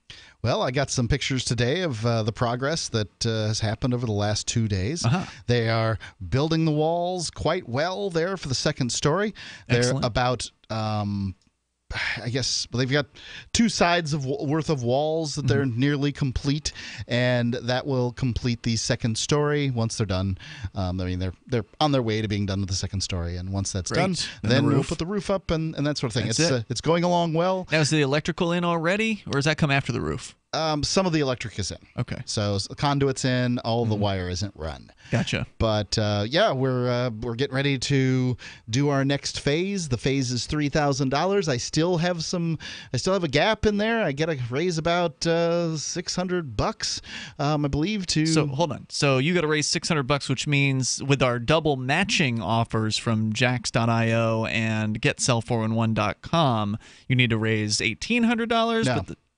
I need to raise $600, and then I'll get that matched, and then we'll be on the way for the next phase. But okay, so you only need to raise 200 because then times. No, I need to raise 600 so that we can multiply that so out. to get turn into 1,800. Right. I'm sorry. That's what I was trying to say at first. Is that you need to raise 600 times 3 because it'll be double matched by those organizations. Because every contribution that you give, if you give $10, that turns into 30. If you give $50, that turns into $150. Right.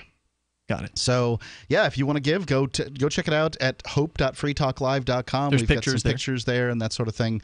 Try to keep some updated pictures so that we have things to look at because people like to see that progress. So, and check the it out. Bitcoiners out there in the audience will love this. The fact is that even if you donate to this with PayPal, Mark, you're sending everything over with Bitcoin That's over right. to Africa. Right. The Bitcoin. This is a cryptocurrency-based project. Yeah, this is going to be the house that Bitcoin built.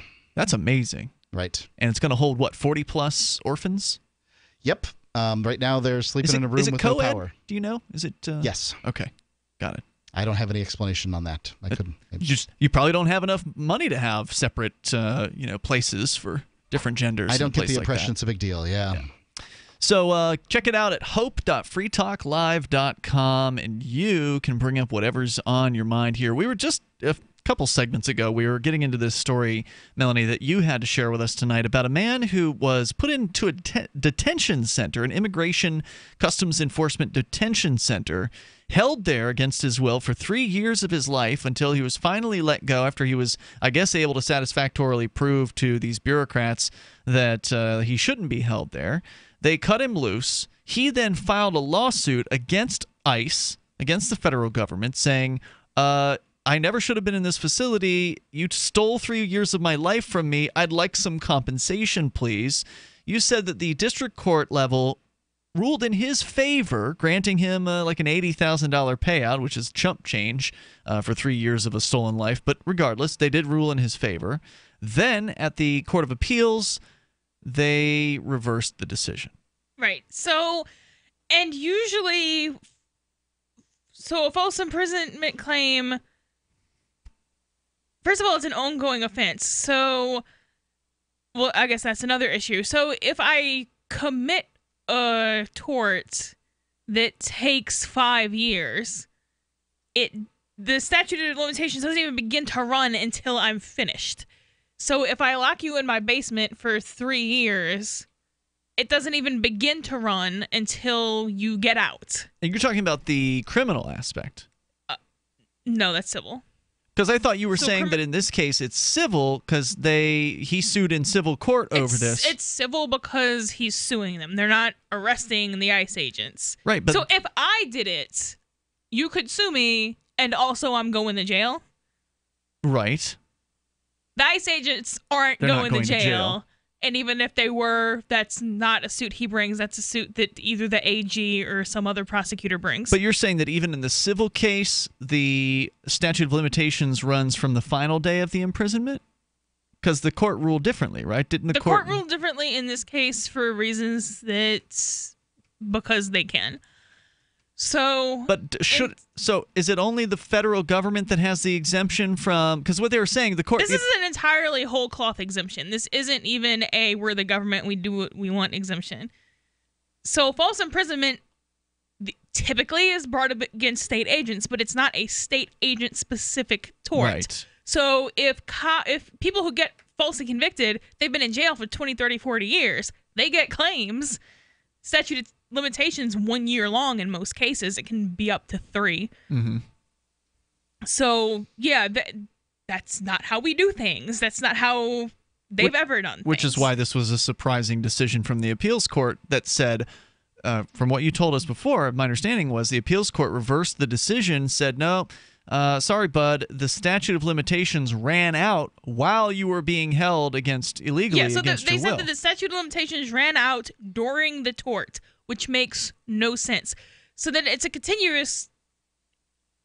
But they wouldn't say the same thing if you or I did it, is what you're saying. They don't usually say the same thing when prosecutors and cops do it. So that's why this is a weird case. Well, I hope this guy's going to appeal.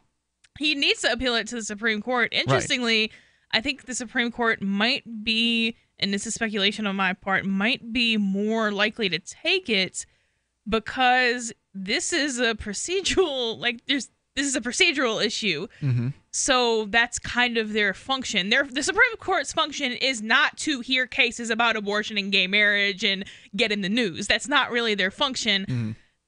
I mean, yes, if there's a case about that, it may or may not be their job to hear it, but their function is to hear constitutional issues and to act as supervisory capacity for the federal circuits. So then also, you can't stop somebody from filing a claim and then claim statute of limitations. So what do you mean? What's that mean? So if I run into your car and then the next day I'm like, Ian's gonna sue me, I better kidnap him.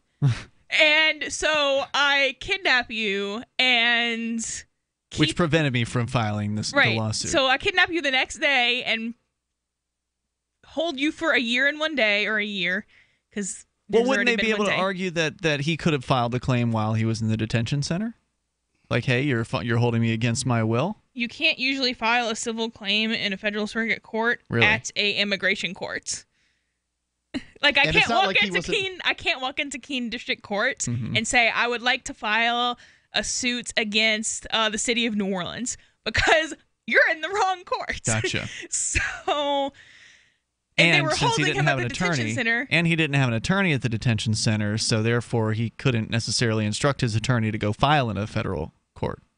Right. So yeah. So then if I keep somebody from being able to file suits, not only do you not have a claim for battery or kidnapping or whatever other claim you have, you can still sue me on the car because I'm the one who stopped you from doing that. Got it. Okay. So that extends the limits in that case. Effectively, yes. Right. Let's go to Patch. He's in Illinois. Patch, you're on Free Talk Live. Go ahead, Patch. Yeah, that whole detention situation doesn't surprise me, because after 9/11, when my father's transferred to the federal police, they ordered them that had anybody of certain descent or skin color to detain them for any reason at all, and not even to charge them. What federal police was this? He was in Chicago when I rode with him, and then he went to the federal police. What federal police? After. I'd rather really. It was between Arizona and Nevada, so. But you don't know what the department was that he worked for? I don't. I don't really want to say. Because there's not like a United States federal police force, so this is kind of the issue. I'd be really surprised if we didn't see this memo come out. I mean, a memo that had to do with skin color. I mean, that's the kind of thing that people of certain skin colors tend to leak, even if they're agents. Yeah, it was out of Boulder Dam. He was a federal Boulder Dam police officer. Okay. And he was upper officer. And like I told you when I called him before, when he was up in High Park in Chicago, I had to ride with him since I was 7 till 19 till I left. And then you've got some pretty outrageous stories. Unfortunately, we're out of time here tonight. Some of our listeners, I'll tell you this, some of our listeners have questioned the veracity of your stories. But, anybody can call in about anything, and so you're welcome to continue to share them. I appreciate hearing from you, Patch. There's more coming up here in moments. Or not. No, there's not. We'll see you tomorrow. FreeTalkLive.com. There is more. Since time began, tyrants have taken aim at personal liberties. Now there's a movie that aims back. The government has no more right to tell us what to put in our bodies than they have to take our guns or tell us what books we can read. 6 drug police were eaten by bears while raiding a marijuana farm. On your knees, you dirty hippie! Jesus. On your knees! What's the problem, officer? Today, many cops who enforce pot laws do so only because it provides them with cushy jobs, good benefits, and a chance to push people around. I was an undercover narcotics officer. The drug war is nothing but a farce. The Second Amendment says you got to keep you and your gat intact. Guns and Weed, The Road to Freedom. A film by Michael W. Dean and Nima Vadadi. DVD available now at gunsandweed.com or on Amazon. That's gunsandweed.com. Makes the perfect gift. Remember, that's gunsandweed.com. We've all heard about blockchain assets like Dogecoin, Ether, and Ripple. Bitcoin isn't the only player in the blockchain game any longer. And for those of us wondering how to get our hands on these digital assets, finally, there's a solution. Shapeshift.io allows you to buy and sell between your digital assets and Bitcoin instantly between your own digital wallets. I've used it with ease. Shapeshift.io. There's no account or email address needed. You send them the crypto you want to sell. They send back the crypto you want to buy. It's that easy. Shapeshift.io. The three most important things you can do for Free Talk Live are: 1, share one episode a week on Facebook or in some other social networking site. 2, buy the things you buy online through shop.freetalklive.com. 3, give $5 a month to the AMP program. It's my firm belief that Free Talk Live's AMP program is the best use of your charitable dollar among liberty-oriented organizations. Support all the organizations you love, but make sure you give $5 a month to AMP at amp.freetalklive.com. The latest episode of Declare Your Independence is next, after the news, here on the Liberty Radio Network, LRN.FM. From Keenanashire, the Liberty Media capital of the world, this is Daryl W. Perry, host of FPP Radio News for Monday, August 7th, 2017. Silver's trading at $16.17 per ounce. Gold is valued at $1,257 per ounce. Bitcoin is trading at 4.7 cents, and the average price of Bitcoin is $3,358. Antiwar.com reports last week's U.S.-backed raids against what was described as an al-Qaeda position within Yemen's Shabwa province, in which officials claim to have inflicted heavy casualties, appears to have actually marked the beginning of a much larger military campaign in the province, with U.S. troops now confirmed to be on the ground working with forces from the United Arab Emirates and leading the campaign. Some 2,000 fighters, mostly UAE-hired mercenary fighters from the region, are massing for what is being called a clearing operation. The goal of this operation appears to be an outright purge of the Shabwa province of all fighters from al-Qaeda in the Arabian Peninsula. Such a campaign would likely be long and involve a lot of fighting, as al-Qaeda in the Arabian Peninsula has had a large presence around the area for several years. The exact scope of direct U.S. military involvement is unclear, though the Pentagon confirmed Friday that U.S. forces are on the ground in the area in an advisory role and suggested it was likely that more U.S. troops would be deployed in the weeks to come.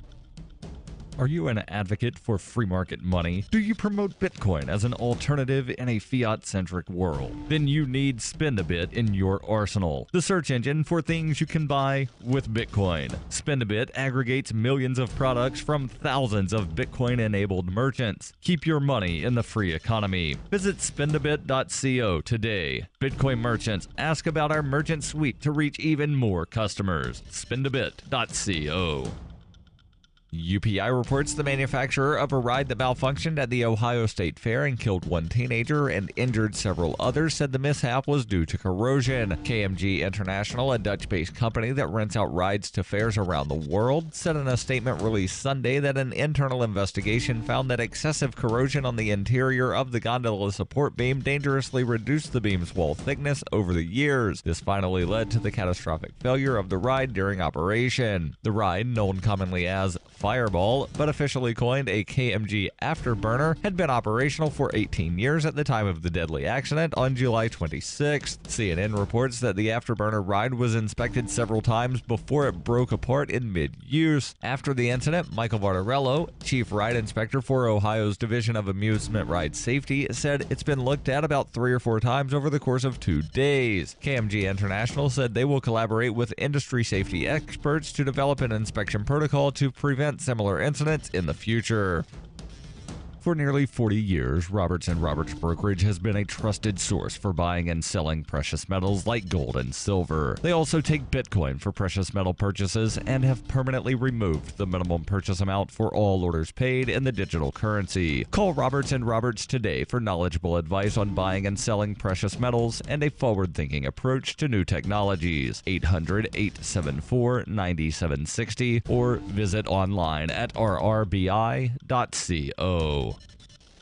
Reuters reports Chicago Mayor Rahm Emanuel announced on Sunday that his city will sue the Trump administration on Monday over threats to withhold public safety grant money from so-called sanctuary cities, escalating a pushback against a federal immigration crackdown. The federal lawsuit comes less than 2 weeks after Attorney General Jeff Sessions announced the Department of Justice would bar cities from a certain grant program unless they allow immigration authorities unlimited access to local jails and provide 48 hours notice before releasing anyone wanted for immigration violations. Mayor Emanuel said at a news conference, "Chicago will not let our police officers become political pawns in a debate. Chicago will not let our residents have their fundamental rights isolated and violated, and Chicago will never relinquish our status as a welcoming city." He added that the lawsuit would prevent the Trump administration from setting a precedent that could be used to target other sources of funding. Under Trump and Sessions, the federal government has sought to crack down on so-called sanctuary cities, which generally decline to use municipal resources to enforce federal immigration laws. Police and city officials in sanctuary cities have said deporting undocumented immigrants who are not accused of serious crimes harms public safety by discouraging immigrants from coming forward to report crimes. Chicago's lawsuit is the first to challenge the department over the burn program. California Attorney General Xavier Becerra is also considering